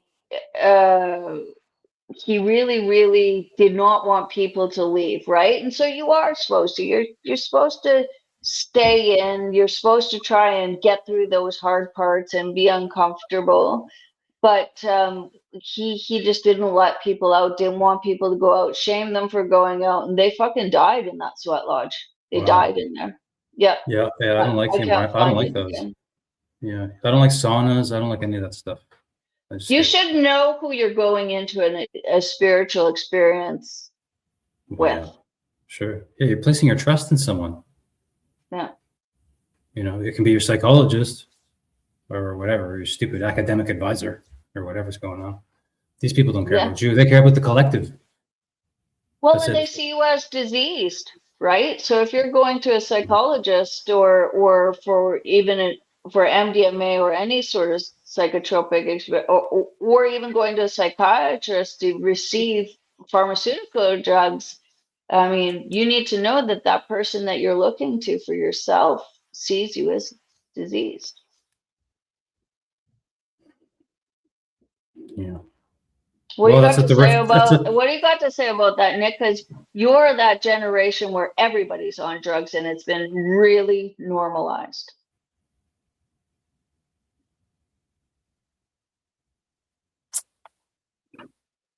Like I said before, I believe that a lot of people, they just don't like who they are themselves, and they use them to change their mental and their like the way that they feel. So it's just a fake sort of feeling of change or a fake change. It's not a real internal, emotional, mental, perceptual expectations changing. It's like you're just it's like a quick change. It's not, but it's not real. It's not true. Yeah. There's no rites of It's like, passage. There's no challenges. You're not beating each other up in the schoolyard anymore. You can't. Because if your fucking feelings are going to get hurt, people need to actually be challenged. Do they know, oh, what's the word? I don't know how big your balls are, I guess. I don't know what the term would be. Let's use that graphic term.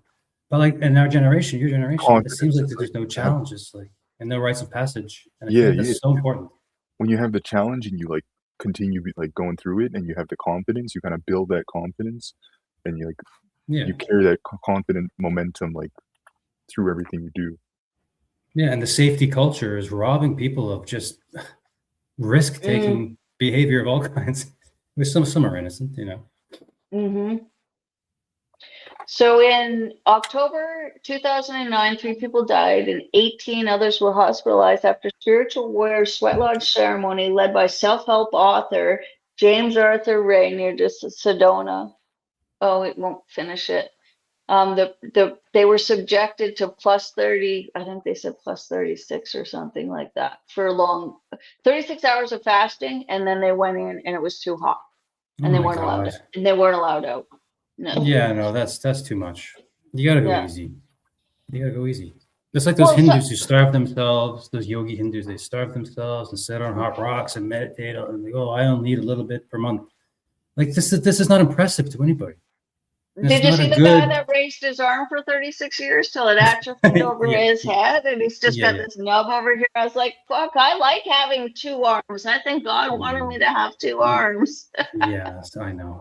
So it's just like, why push people to this extreme like that? And people go along with it too. Not a good look, actually. It's interesting to me that shaman, I think, is a Russian word. Huh, interesting. Yeah.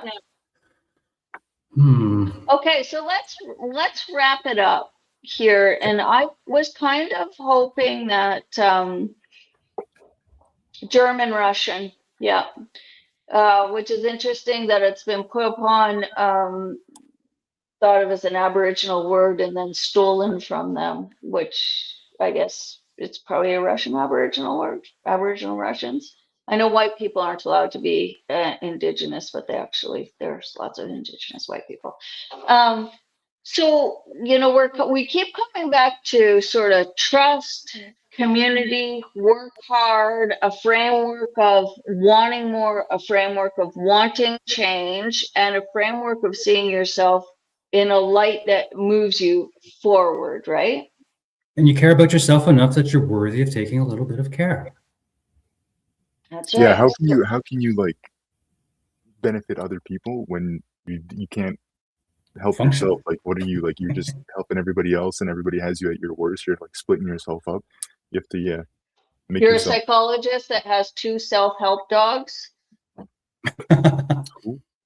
You know what I mean? Like, I think then how do you have? Obviously, too. People can have as much knowledge as they want, but they don't do what they know. They do what they feel. And so you have to have a certain feeling about yourself and see yourself in a certain way, right? Yeah, that's intuition. Self-confidence and like self-love. Yeah. I like that you say intuition, because going back to the gut, what do you have? Gut instinct, right? Yes. Kill the gut, kill the person. Japanese, Yeah, they it's like knew. how do you do anything? Like how do people do anything? How did the table get created or the chair? It's like they had to think of that. They had the intuition. Okay, so maybe I just do this and then I do this and then it worked. Okay, cool. Yeah. And it Trial didn't and work. It probably didn't work the first 5 times. Like, think how yeah. much we learn from failure. But Mhm. we have to have an assessment tool for those failures, right? So back again to the scaffolding. Are you Yes. strong enough to fail to move forward? Yeah, trial and error. Yeah, processes through life that are, I don't know. The culture seems to be very like safety, safety, safety. You can't say anything bad, and or you go to jail apparently now in Canada if you say the wrong thing. I don't know Yeah. in Canada as well. I thought the UK. I know the UK they have arrests and they Yeah, have sentences for people like doing online hate bill. crime or whatever. There's 4 bills in a pack coming out now. C22, C9, C6. I don't know what they're called, but they all Yeah. combine together and do a shit sandwich of just dystopia, basically. Yeah. Anyway, sorry. Totally. And they hide a lot in those omnibus bills because who the hell could read them or understand them, right? So. And a great avenue for human awakening is societal collapse. And we all go, oops, we should not have done that for this long. We should have gotten involved a little sooner. This time, we'll get more involved because we're going to have to survive. We're going to have to talk about prepping very soon on this program. Prepping's Monitoring the over. Middle East events very We're in closely. crisis management now. Prepping's done. You missed Yeah, the boat I if you know. just start now. You're in crisis management. That That's true. different. That's true. Thank God the gardens are already built. Yeah. No We're shit. stocking up and we're bracing for God knows what. Because there's massive Yeah. fertilizer shortages, not just oil around the world because of the Middle East. Well, so funny that we mentioned ADHD and how addictive it is, and that's an amphetamine drug that they used to treat that because now there's a shortage in that, which means all Exactly. those young people and old people that are now addicted to that drug cannot access that drug. Yeah, this is a great concern when the coffee and the cigarettes and the pharmaceuticals dry up because of oil from the Middle East. Everything relies on oil, even medicines. And some of the military commanders retired who I listened to analyzing this war, they're like, stock up on medicine. So I got an extra large bottle of aspirin. That's just on the prepping front. I think he had to go. I think someone showed up at his door or something. Yeah, that's okay. We're wrapping up anyway. Yeah, when we talk about this, I kind of wanted to leave us on. It's interesting to me that how much of the spirituality came out in this and how much of the talk of the scaffolding came out, and that was a lot of feedback that we got. So I'm really glad that we covered that today, and then we gave some thoughts on what the scaffolding should be.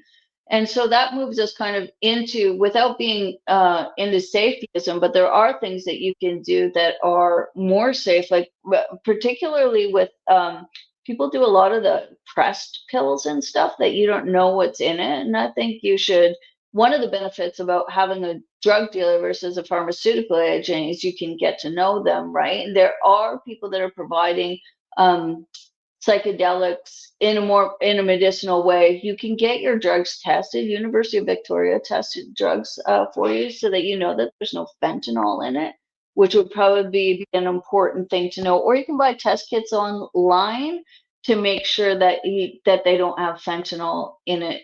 So you should know what you're taking. And then I would also challenge people for this. If you're already taking a psychoactive drug, say a antidepressant or an anti-anxiety or an antipsychotic, if you're looking for another drug, that might tell you that drug isn't working. And also that you should maybe research what that cocktail is, because serotonin syndrome is debilitating. It's fucking horrible. That sounds bad. Yeah, and you should know what drug interactions are like. Getting back to David and my whole channel is self-responsibility, right? So you shouldn't just look on YouTube and have somebody say, I had an MDMA experience and I'm totally better now. You don't know what drugs they're on. You don't know what their supply was. You don't know what happened. You don't know what happened in their community or whatever. It's your job to find out about these modalities before you do it and put your own best self forward in the safest manner. So, do you want to go to a sweat lodge that's mixed sexes? Do you know if that sweat lodge is there for predators coming out of Bowden Penitentiary? Is that the space where you will feel safest to build a relationship of trust, right? Um, and you're saying that too, right, David? Like with your wife, right? So not only is it about who you don't trust, it's about don't you want these experiences of self-growth to be with people you love? Yeah, like I know the cheesies are bad. They affect my stomach negatively. They're good when they go into your mouth and you crunch on them, and there's a chemical explosion in your brain because of all the weird chemicals that are on it. We know what the cheesy is. It's a toxic abomination. It's not food. Mm-hmm. So I want to eat it because it's an addiction. That's the thing. And it thereby poisons me. So knowing this is this is a scaffolding. I know this. I've thought Mm-hmm. about it numerous Mm-hmm. times. Still, I get them sometimes. But I Mm-hmm. and my wife, we've discussed it. She hates them too. So it's a growth, a slow growth. There's other things too that we almost gave up coffee. We've really cut back. Big Mm-hmm. discussion for another day on the coffee topic, actually. Mm-hmm. Mm-hmm. Lots to say there. So I don't Mm-hmm. know. Yeah, we work together on it because we want to be healthier as we get older, you know? Take care. Mm-hmm. Nothing that fancy. But a little honesty, put your blood best. We care. The caring, I think, Yeah. is the thing. The caring part. Genuine care. Yeah, I feel like now when people go to therapy, it's almost like talking to Chat GPT, where everything you say is great and everything you say is right, and there's always your lived experience, which never lies to you. You know, it's that sort of Right. They would idea say, too. And why do you so, love the cheesy? Why do you love the cheesy, David? yeah, You yeah, can't yeah. stop because your mommy didn't love you. Whatever. Your dad hit you once and you had a cheesy, and now your only revenge is eating fucking cheesies or what Yeah. have you, right? Yeah. Nothing to Sure. do with that it's addicted, and that orange shit is super fucking good. It's Yeah. And been I made have with to the make the benefit change. of the bliss point. Yeah, yeah, yeah. But sometimes we don't always hit the target, right? And the journey counts. Like just trying to be different leads you out of Yes. nihilism, Yes. right?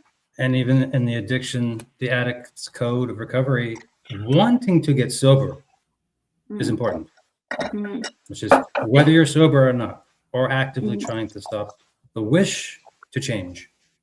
The wish to change. Abstinence is This is important. important. Yeah. Yeah. Yeah, that's how it I all gotta go. starts. I gotta go. I gotta go. I got animals doing all kinds of stuff. I gotta deal with these animals around here. All right, me and Nick will finish it off.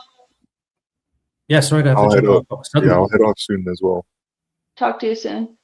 Talk to But you soon. Good talking to you. Yeah. okay, later, Yeah, guys. yeah. Okay, Take bye. care. So the last thing I kind of wanted to finish up with, Nick, that you talked about is like post role, like post doing either a psychotropic or having some sort of entheogenic experience, like a swell lodge or whatever. That counts. So let's talk about like follow up after you roll. To keep yourself in line with the desired change or the desired experience. To like kind of keep that desired reality after the Hmm. experience. Yeah, Yeah, yeah. like what David said before is like, okay, yeah, you have that experience and you're changed and you like see all that and then you come back to life and it's like you chop wood before, you chop wood after. It's like the same, you're still doing the same stuff, but I think that people like disconnect the spiritual and the reality. Like they use spiritualism as like an escape, or they're just like praying, and it's not like true prayer. Like you can pray physically, like with your words and stuff, but if you don't truly know it and have faith, which is like knowing, faith means knowing.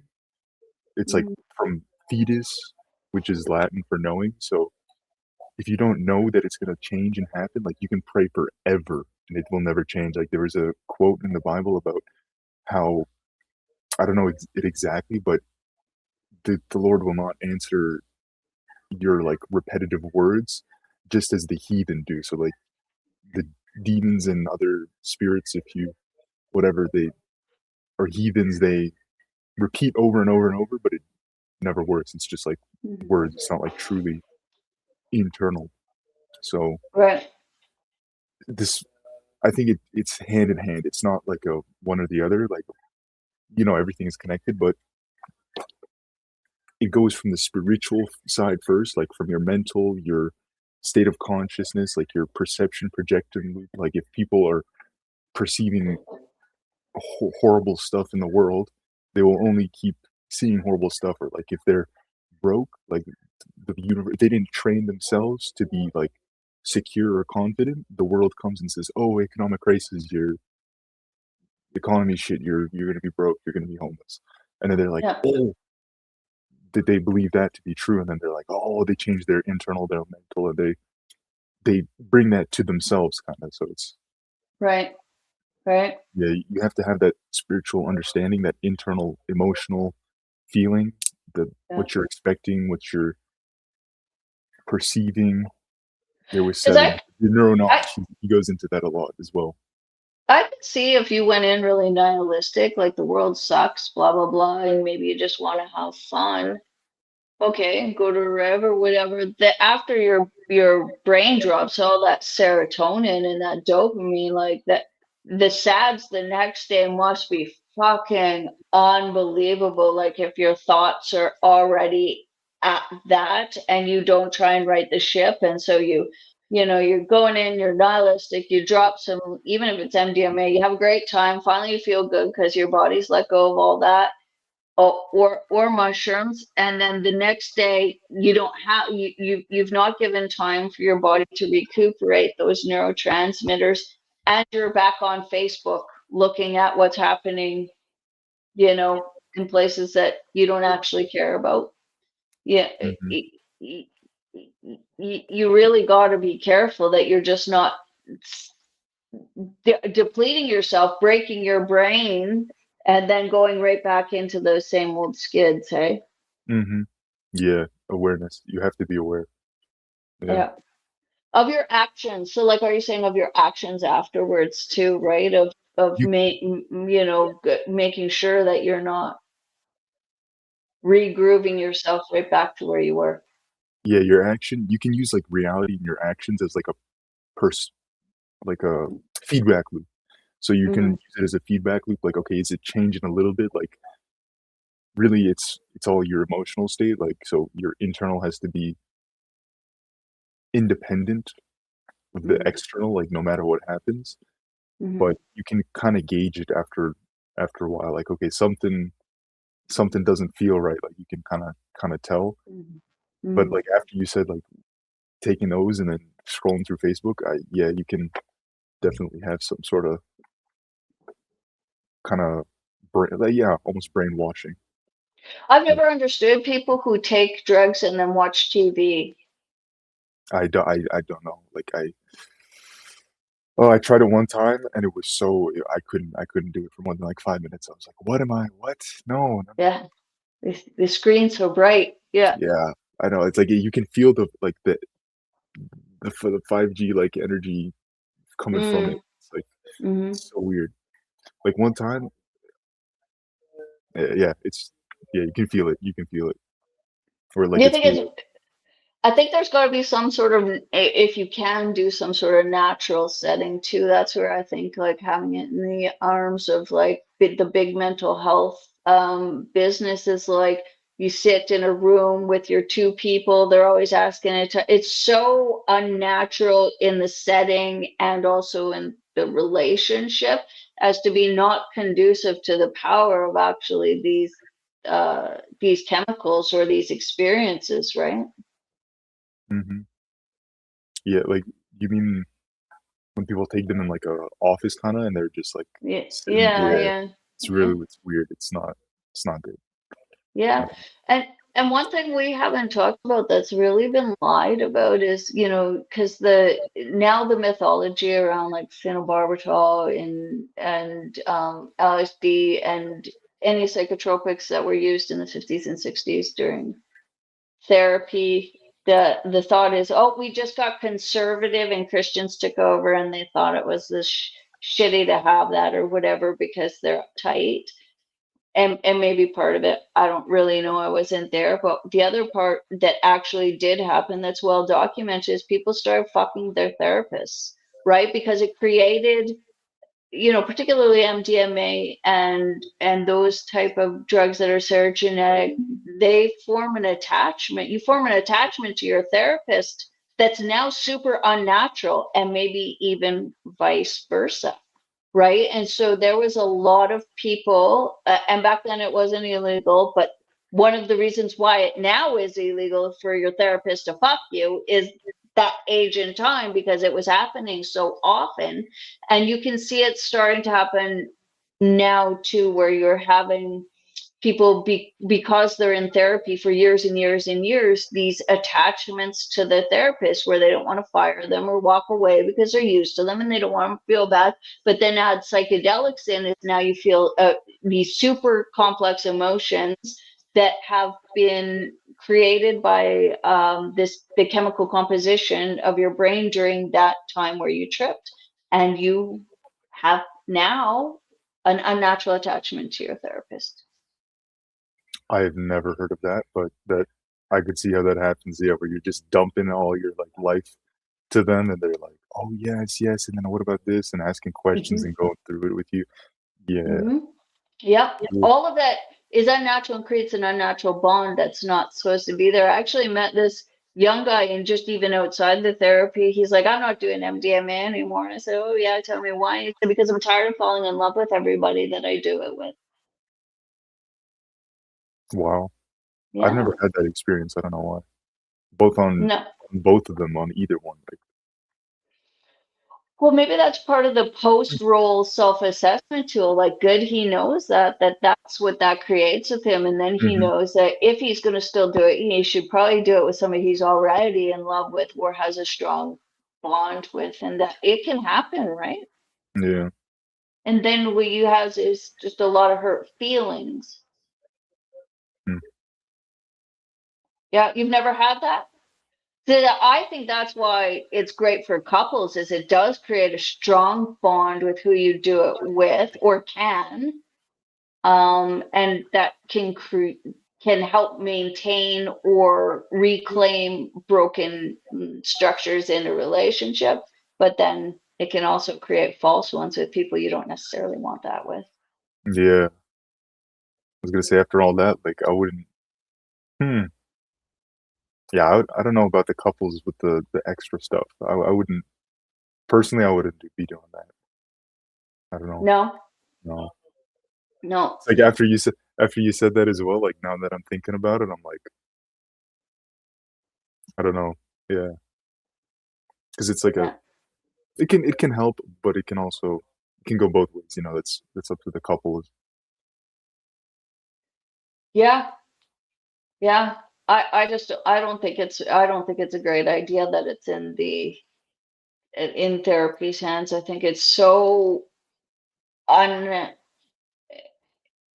unnatural, and so controlled that you can't you can't carry on some of the great things that come with it if that person's just, or those two people are paid for people that's there in that weird setting. I don't know. Hmm. No. Yeah, I don't know. I don't know too much about the couples and all that. Like that's you. Mm. You said that it's you've tried it. Have you? Yes. Tried what? Which one? Like to do the couples therapy like that. No, I've never done couples therapy, but I may or may not know couples that have done it together. Oh, okay, okay. So Yeah, you said yeah. Yeah, and I may or may not recommend it to people. Yeah, sometimes. Yeah. sometimes, because I think that it does do do a lot for couples. I think that unnatural bond that you would have between your therapist and you would be a natural bond between you and your partner that gets exemplarized, right, by doing it together. And the amount of empathy, especially MDMA, you can have for your partner in times where that's really been depleted or fatigued, comes back. Hmm. Yeah. Yeah. Yeah. That's I interesting. think so. And I think it can repair sexual dysfunction too. Have I told you this? No, I don't think so. So what I've heard is if you roll on MDA and take a half of a blue pill, for men who have erectile dysfunction, it can actually reroute your brain at the same time as giving you an erection, and it can create that new pathway. And same with Oh, women. Because oh, the MDA. yeah, MDMA. Okay. Oh, and oh, I thought the A one because there's two. There's just A and then M MA. Yeah, it's either one probably it would work for. The MDMA has a methyl ring on it in its structure. But Me yeah, personally, MDA. MDA is better. well, I've heard that too because your body is less tense on it. Like, holy cow, you can break teeth on MDMA. You can see why people put soothers in their mouths, right? And there's a lot of care during your role. Like people should be drinking a lot of good, clean water. They should have electrolytes. They should be taking nice fish oils or CoQ10 to restore their brain. They should be careful that they're not taking 5-HTP on it. Like, are you mixing your drugs? Do you know? Like, one of the things that pisses me off about people in terms of their self-responsibility, both with pharmaceuticals and with non-pharmaceutical drugs is nobody seems to know their dose, how much they've taken, what kind they've taken, when they took it, and same with pharmacies. Like people are, I'm like, well, what are you on? What'd your doctor put you on? Oh, I don't know. They gave me something for this. They don't know how much they're taking and they don't even know what the drug is. And that to me is just irresponsible on your part. You should know how much you're taking each time and what effects it has on you. So it's interesting to me that because most people don't know the difference between MDMA or MDA, even they just think they're the same thing. Completely different. MDA. I was sitting behind my friends while they were playing video games at their house, and Hmm. I felt like this is what the angels, like guardian angels and angels, they see when you're playing video games. You're just like frozen. And I was Hmm. like, 'cause I was like talking to them or doing something, and they were just like, sitting like, but they were like, got the gamer pose and their arms like this with the keyboard sideways, and they're like, and I'm like, so are we doing something, or like I'm just watching, and they're just like, frozen, like just Yeah, frozen. I'm like, oh my gosh, that's me. That's me. yeah, That's what you guys see. You're just sitting like right there over my shoulder, just sitting there for yeah, like an hour, 2 hours, yeah, just watching yeah, this. Oh my gosh. And then I came home and I went to bed and I did some meditation, and it yeah, was just like there was just a little light, and it just light, just at a point yeah, it was just light. I just saw light, and I was like, oh my gosh, he's here. He's here. yeah, Okay, I'm so sorry. And all I could say was, I'm sorry. I'm sorry. I'm sorry. I'm sorry. And like in a loudspeaker voice, it was like, this is not a truly spiritual experience. So it's like it's a spiritual experience, but it's not truly like from you. It's like external. And I was like, for like literally, I don't know, felt like an hour, but it was probably like 10 minutes, 15 minutes. It was just white. I'm mm. sorry. I'm sorry. I'm so sorry. I'm so sorry. I'm so sorry. I get it. I'm so sorry. That's it. So how'd you feel the next day? I had the most violent diarrhea ever for 2 days straight, and it was kinda like like a shakeup where you're kinda like been through like a experience where you shooken up a little bit, but then I would realize I was like, "It's okay, it's good, like, everything worked out. I need to like, I know what I need to know," It sounds and like it it was kinda cathartic. It sounds like it was cathartic, like a physical letting go and a mental letting go. yeah, like, yeah. Um, I don't remember exactly, but, like, just thinking, like, it was a little bit of the depressive, like you said, like, where you're kinda just like, Mm, "Okay," and a lot of meditating. Meditating mm, just kinda, like, calm, because it was yeah, you feel the serotonin and, like, the dopamine just go. I did have mhm, that for, like, a day or 2. mhm. Yeah, there's a refractory period for sure there. I can't imagine what it's like for people that are already taking like an antidepressant or even those ADHD drugs and then also doing something that's so profound, like their brains are so chemically altered. I don't know how you Hmm. come back from that. I just wish people would use more responsive would use everything more responsibly. So if the first drug doesn't work and the second drug doesn't work, what makes you think another drug's gonna work? Hmm. It's like people take like the pill, but then if you say it's like, oh, it's a vape or like some weed, it's like, oh, you're addicted, and they're like, no, no, it's medicine, it's medicine. I Yeah. love my diet meth. It's medicine. The doctor said so. It's like no. Mm. Um, The doctor also said opiates were medicine too at one point in time. And then mhm, before that it was Valium, and before that it was phenobarbital, and before that it was morphine, and before that was laudanum. And so, it's like the amount of times that these doctors are wrong and cause these catastrophic addictions is mhm, amazing to me. And now that there's a shortage, we're really going to see who's addicted, right? mhm. Yeah. Yeah, So, I could not imagine just like opening my cocktails and just dumping them, and mhm, then like being a few hours later, like, yo, I'll trip. Yeah, take mhm, mhm. it's like no. Oh, I don't know how would a detox from that work? Like, so I don't even know if people can like, if you quit cold turkey for like a day or two before, how are you gonna even Yeah. Yeah, like to function? I don't take know. to take well, I don't think quitting for a day or two before is enough leeway for you to then do the drug. And the other thing is methylene blue is really on people's minds too, but you should not take methylene blue with any of these, Oh, any what of does it them. do? Do you know? Well, methylene blue is serogenetic too, right? So Ah, okay. yeah, yeah. So like taking, yeah,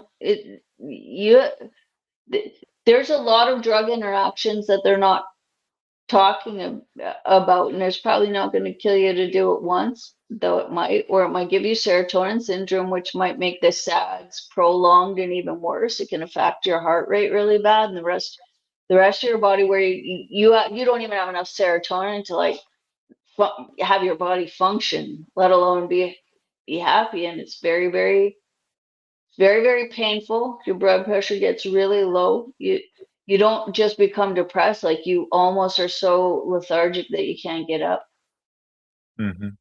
Mhm, Don't do that. It hurts. Trust me.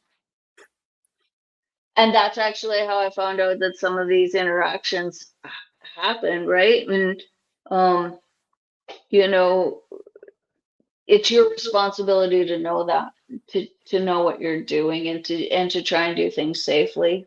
Because when you're dumb and you go and do that, if you show up at the hospital, then they want to know, and then they want to make more laws and less freedom, right?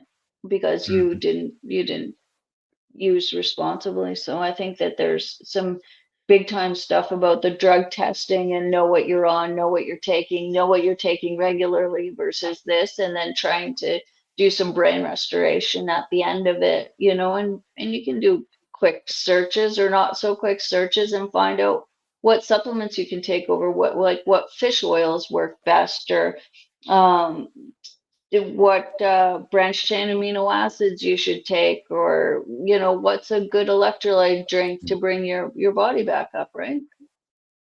mhm. I I was gonna say, like, a lot of supplements are not needed and unnecessary, but then again, like, the dead earth, like, with Hmm. the nutrients and, like, I don't even know what type of genetics the plants have and, like, nutritional value with all those modifications, so it's like, I don't know, supplements are yeah, I take them as well, like, Yeah, sometimes cycle them and as well. I wouldn't, I'm not saying you have to take them all the time, but maybe after you roll, or maybe after you have a hard sweat Oh, for lodge, sure. or maybe after you fasted and you want to reseed your gut purposely, maybe you want to take like a live culture fermented food at that time to purposely reseed your gut, or to make sure your brain is, you're helping it out. Because really, if you take a lot of these drugs, or even if you take it once, you're kind of almost I wouldn't say injuring it, but maybe that's the right analogy, is it's unnaturally releasing so many of its neurotransmitters that it's definitely wounded, and so you got to treat it that way and help it restore as fast as it can, Hmm. I think. I don't There's know about nothing worse than supplements. I somebody heard. sitting around with the SADs for a fucking week. Like, nobody likes one of those guys either, right? Hmm. I don't know about the supplement for like the microbiome, because I heard some like supplements with their magnesium stearates and all that stuff, like they can change it up a little bit, or like I know oregano is like a nuke for pretty much most bacteria. But oh yeah, I I'd say as Well, well. you You could have do to explain fermented well, foods. what were You could the do fermented foods, or you could eat dirt. I know people that eat really clean dirt. Yeah, they'll just take a half a teaspoon and reseed their gut that way. I prefer well, the fermented food because you never know I what's got my in dirt. I You got might my water introduce kombucha. something too. Yeah. But there was supplements for like post trips and stuff like that's. I would recommend those as well. Like for the ends, for any Hmm. other psychedelic, none, no. No. Like you don't. There's no like real like. It's sad. It might be mental, but it's not like I don't think it's you have like a real Mm-hmm. physical something there. Well, and everybody's body's different, really. For me, I'm just tired of hearing people not know what they take, for how long they take, what they took it with, what they did afterwards, and then complaining, like both in the doctor's office and in the drug dealer's office. It's like, man, it's your job to know how much you took. Don't you want to know? It's surprising people don't want to know what they're putting in their body or what it does, or read the side effects. Or there's great, I mean, one of the tools that does work online is like drug interaction tools, right? Hmm. But just Reddit. Redditors do the skinny on all drug use, or I added into the notes that the drug classroom. I really like them. They do uh, videos on street drugs and then pharmaceuticals, and it'll go through and plants and mushrooms, right? And it'll go through and it'll talk to you about what the chemical molecule is, how long it lasts, what the regular dose is. So, what a low dose is, what a regular dose is, what a high dose is, what you can expect from all those things, and then what unwanted effects could be, what possible drug interactions could be. It's a great start in short videos, right? I'm just looking at it right now. Oh, I thought we had it at school, but we had some sort of different like game about this very similar things. But yeah, people have like Yeah. the ignorance is bliss. Like they just put their like power, strength, or I don't know, like their Mm. life pretty much like into other people's hands. They don't want like the responsibility, Responsibility. accountability for like the thing and thinking about it. Oh, I have to think about it, and Mm. it's too much work. It's like Mm. just give me this stuff, right? I don't care, man. Just whatever. It's like I don't have yeah. time to test it. All my friends are going out in 2 hours. Well, Mhm. I should have thought ahead. Hope that's not all fentanyl you're fucking taking there, Oof. right? Like in Yeah. your pressed pill, right? So I just think there's a lot of things you can do safely around something or safer you can ingest, right? And then in terms of like some spiritual stuff, I think we went over is like not every shaman that says they're a shaman is a shaman. Hmm. And like you should be careful of the bonds that you're creating with people when you are seeking a spiritual experience. Yeah. Yes. Yes, you do. The people that you're with, and yeah, where you do it. Hmm. Hmm. Counts. So I'll give you the last word before we wrap up here, Nick. What do you got to say? What do you say to Sure. people about their scaffolding and their safety around these drugs? That nobody, I don't think anybody can come and save you or come change you. Like you have to truly want it, truly ask for it, truly know it, and go through that experience, and like every time that you have those weird thoughts or like the bad thoughts, the bad trip, you're just like, at the end of it, in a week from now, I'll gain something from this trip that like will benefit me. Like it's gonna be fine in a week, in 3 hours, in one day. It's Mhm. like, is this really anything like that bad? But sometimes it's,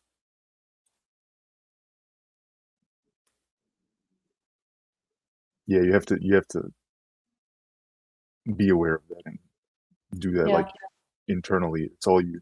It's it's all you. You Mhm. can't go to somebody else to just get a pill and change your mental state and suddenly it's like enlightened. Like David said before, it's like some people think that they just take it and they're like enlightened and then they go back to their life. It's like no.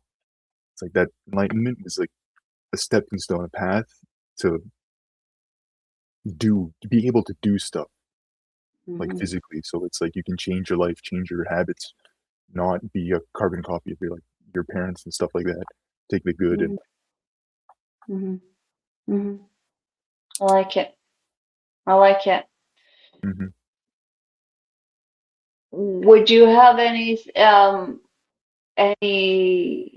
um advice for people who might be entering a challenging trip? You said to go in the right headspace, but sometimes trips go sideways. Mm, you really just have to like think about what you want and calm, like just yeah, just you have to really think about like the calmness and the peace. Like when I was doing it and I had a bad trip, it was just like you just like just thoughts off the rail. Like you have no control of your thoughts. You have to really be like, okay, that's my thought, not my thought, not my thought. Like, okay, I don't agree with that. I don't align with that, and just like kind of watch it Yeah. drift by. Just like just a thought. It's not like actually me or actually this happening. It's you're just Sounds a lot observing it. it sounds a lot like how David described it during meditation, is understanding that sometimes your brain just thinks things and it doesn't have to control you. Hmm. Yeah, Mm. sometimes when you have like a thought, it's like a bad thought, and you're like, oh, that's not my thought. It's like, but you thought of it. It's like it's in your head. It's like, no, it's not my thought, and it just goes Brains away. just think things, right? Yeah. Just like when you're dreaming, some dreams are prophetic and some are just junk. Who knows what your brain is doing, right? Hmm. Who knows if that's like actually the most meaningful one, and you're like, oh.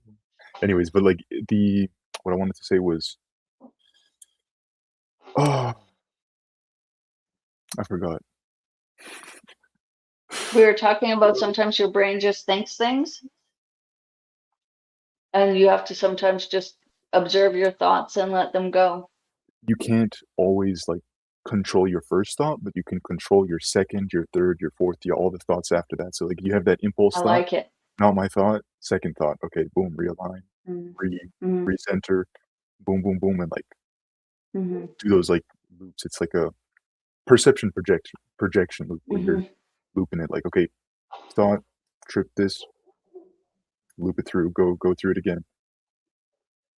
Right. Yeah.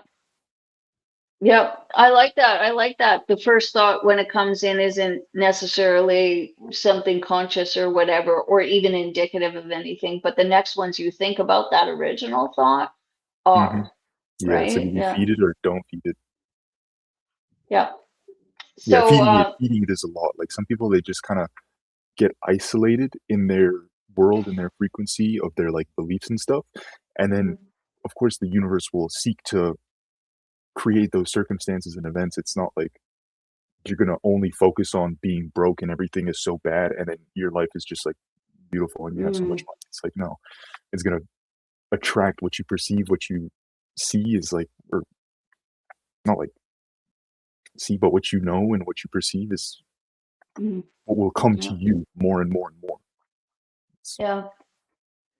And I think that sometimes these entheogenic experiences aren't always what you want, but possibly what you need. So people sometimes go in and they think they're going to, trip and they're going to explore this shitty thing their mom did, and then they're going to come all out better. But sometimes it's ugly and it's dark, and it might not be what you think you want, and it might be challenging or what you would consider a negative experience, but that doesn't necessarily mean that's not exactly what should have happened, or that it's not at least progression, right? Sometimes it has to be scary to scare you, and you're like, oh, okay, Mm, okay, like it's serious. All right, hmm. okay. Yeah, yeah, yeah. And I guess that's when talking about the scaffolding, how you view yourself going in is you're still yourself in it, right? Like, hmm so how you view yourself, if you view yourself already a victim and small and weak and diseased, then I guess you're going to view that challenging experience through that same scaffolding. And people should know that. I'm not saying hmm don't do it. I'm just saying if you already think that about yourself and then you have a challenging experience that challenges you in that view, then likely you're going to come out and still feel weak and small and victimized. hmm Yeah, you 100%. You have to do the Hmm. what you want from before it. Like, yeah, the state that you bring into it is, yeah. Sometimes Hmm. though, sometimes it can be like, okay, this is the where it's the problems. Like, okay, that's how you Hmm. know you're aware now, and then you can kind of change after that. But Hmm. yeah, that going into it is very important as well. Hmm. Yeah. Yeah. Hey, I appreciate you coming on again. I think we really needed to. I had to say you weren't on when I said this, but I was really surprised about where that last one we did went. I thought we were going to stay like right in the like idea of community and safety. And it so quickly went into that spiritual world and that how we feel about ourselves and the character we feel about ourselves. That it was surprising to me, but of course that's just the way these talks go a lot of the time. So um, we did get some emails and messages from people that were really around that maybe if you don't have the scaffolding that these drugs won't work for you, and that the scaffolding should come first of how you see yourself in the world and what you want to achieve and what you want to come out with the other end, and then committed to it not being a single experience or a single pill of change, that it's actually you driving it, you and the creator or whatever you believe driving it. Really came out in the feedback we got. So I'm really pleased you came back on and that David was open again, to having another talk about this. Mhm. And sometimes, like, I remember the first time I did it, like, I just had a feeling, just a gut feeling. I was like, "Oh, I just really wanna try that." I'm like it's like, "You just have to." I'm like, "Okay." Tried it, Hmm. and of course, like, going into it, I didn't do any work. Like, we did some relaxing fishing and stuff like that, and we're out in Hmm. nature on the lake, just doing some cabin things. So that was like a form of it, but, like, I didn't consciously go and do any work like that, Hmm. and then I had that experience. It was, like, so relaxing or Profound. whatever. Yeah. I was like, "Okay, Yeah. something is there." I was like, I could see everything. I was like literally in the dark, like night Mm. vision. I could hear everything. Friend walking from 200 meters away in the tent. I'm like, Mm. something. There's like something more, and then like of course all the visuals and like the mental Hmm. processes and all that. I'm like, okay, there's something there. It's like God is 99% real, 99.9% real. Okay, 100% real. Hmm. That's like it happened afterwards. So it doesn't We always do. have to be like super prep, but it's better too. Mm. Okay. Interesting. That's good you say that. Again, that was like Because I, I first don't I time. don't think I don't think young people are prone to that being like where I am at over 50 of like, oh, I'm going to research it and I'm going to make sure that I'm doing all these things right. So it's Mhm. probably good you say that, but then I think there's probably, I'm not sure, I'm just guessing, but there's probably more young people having challenging experiences than older people. Maybe, Yeah, maybe. Yeah. maybe. Yeah. Anyway, cool. Thanks for coming on. Enjoy the rest of your Sunday. You too. Yeah. Take care, Nick. You too. Take care. Bye bye.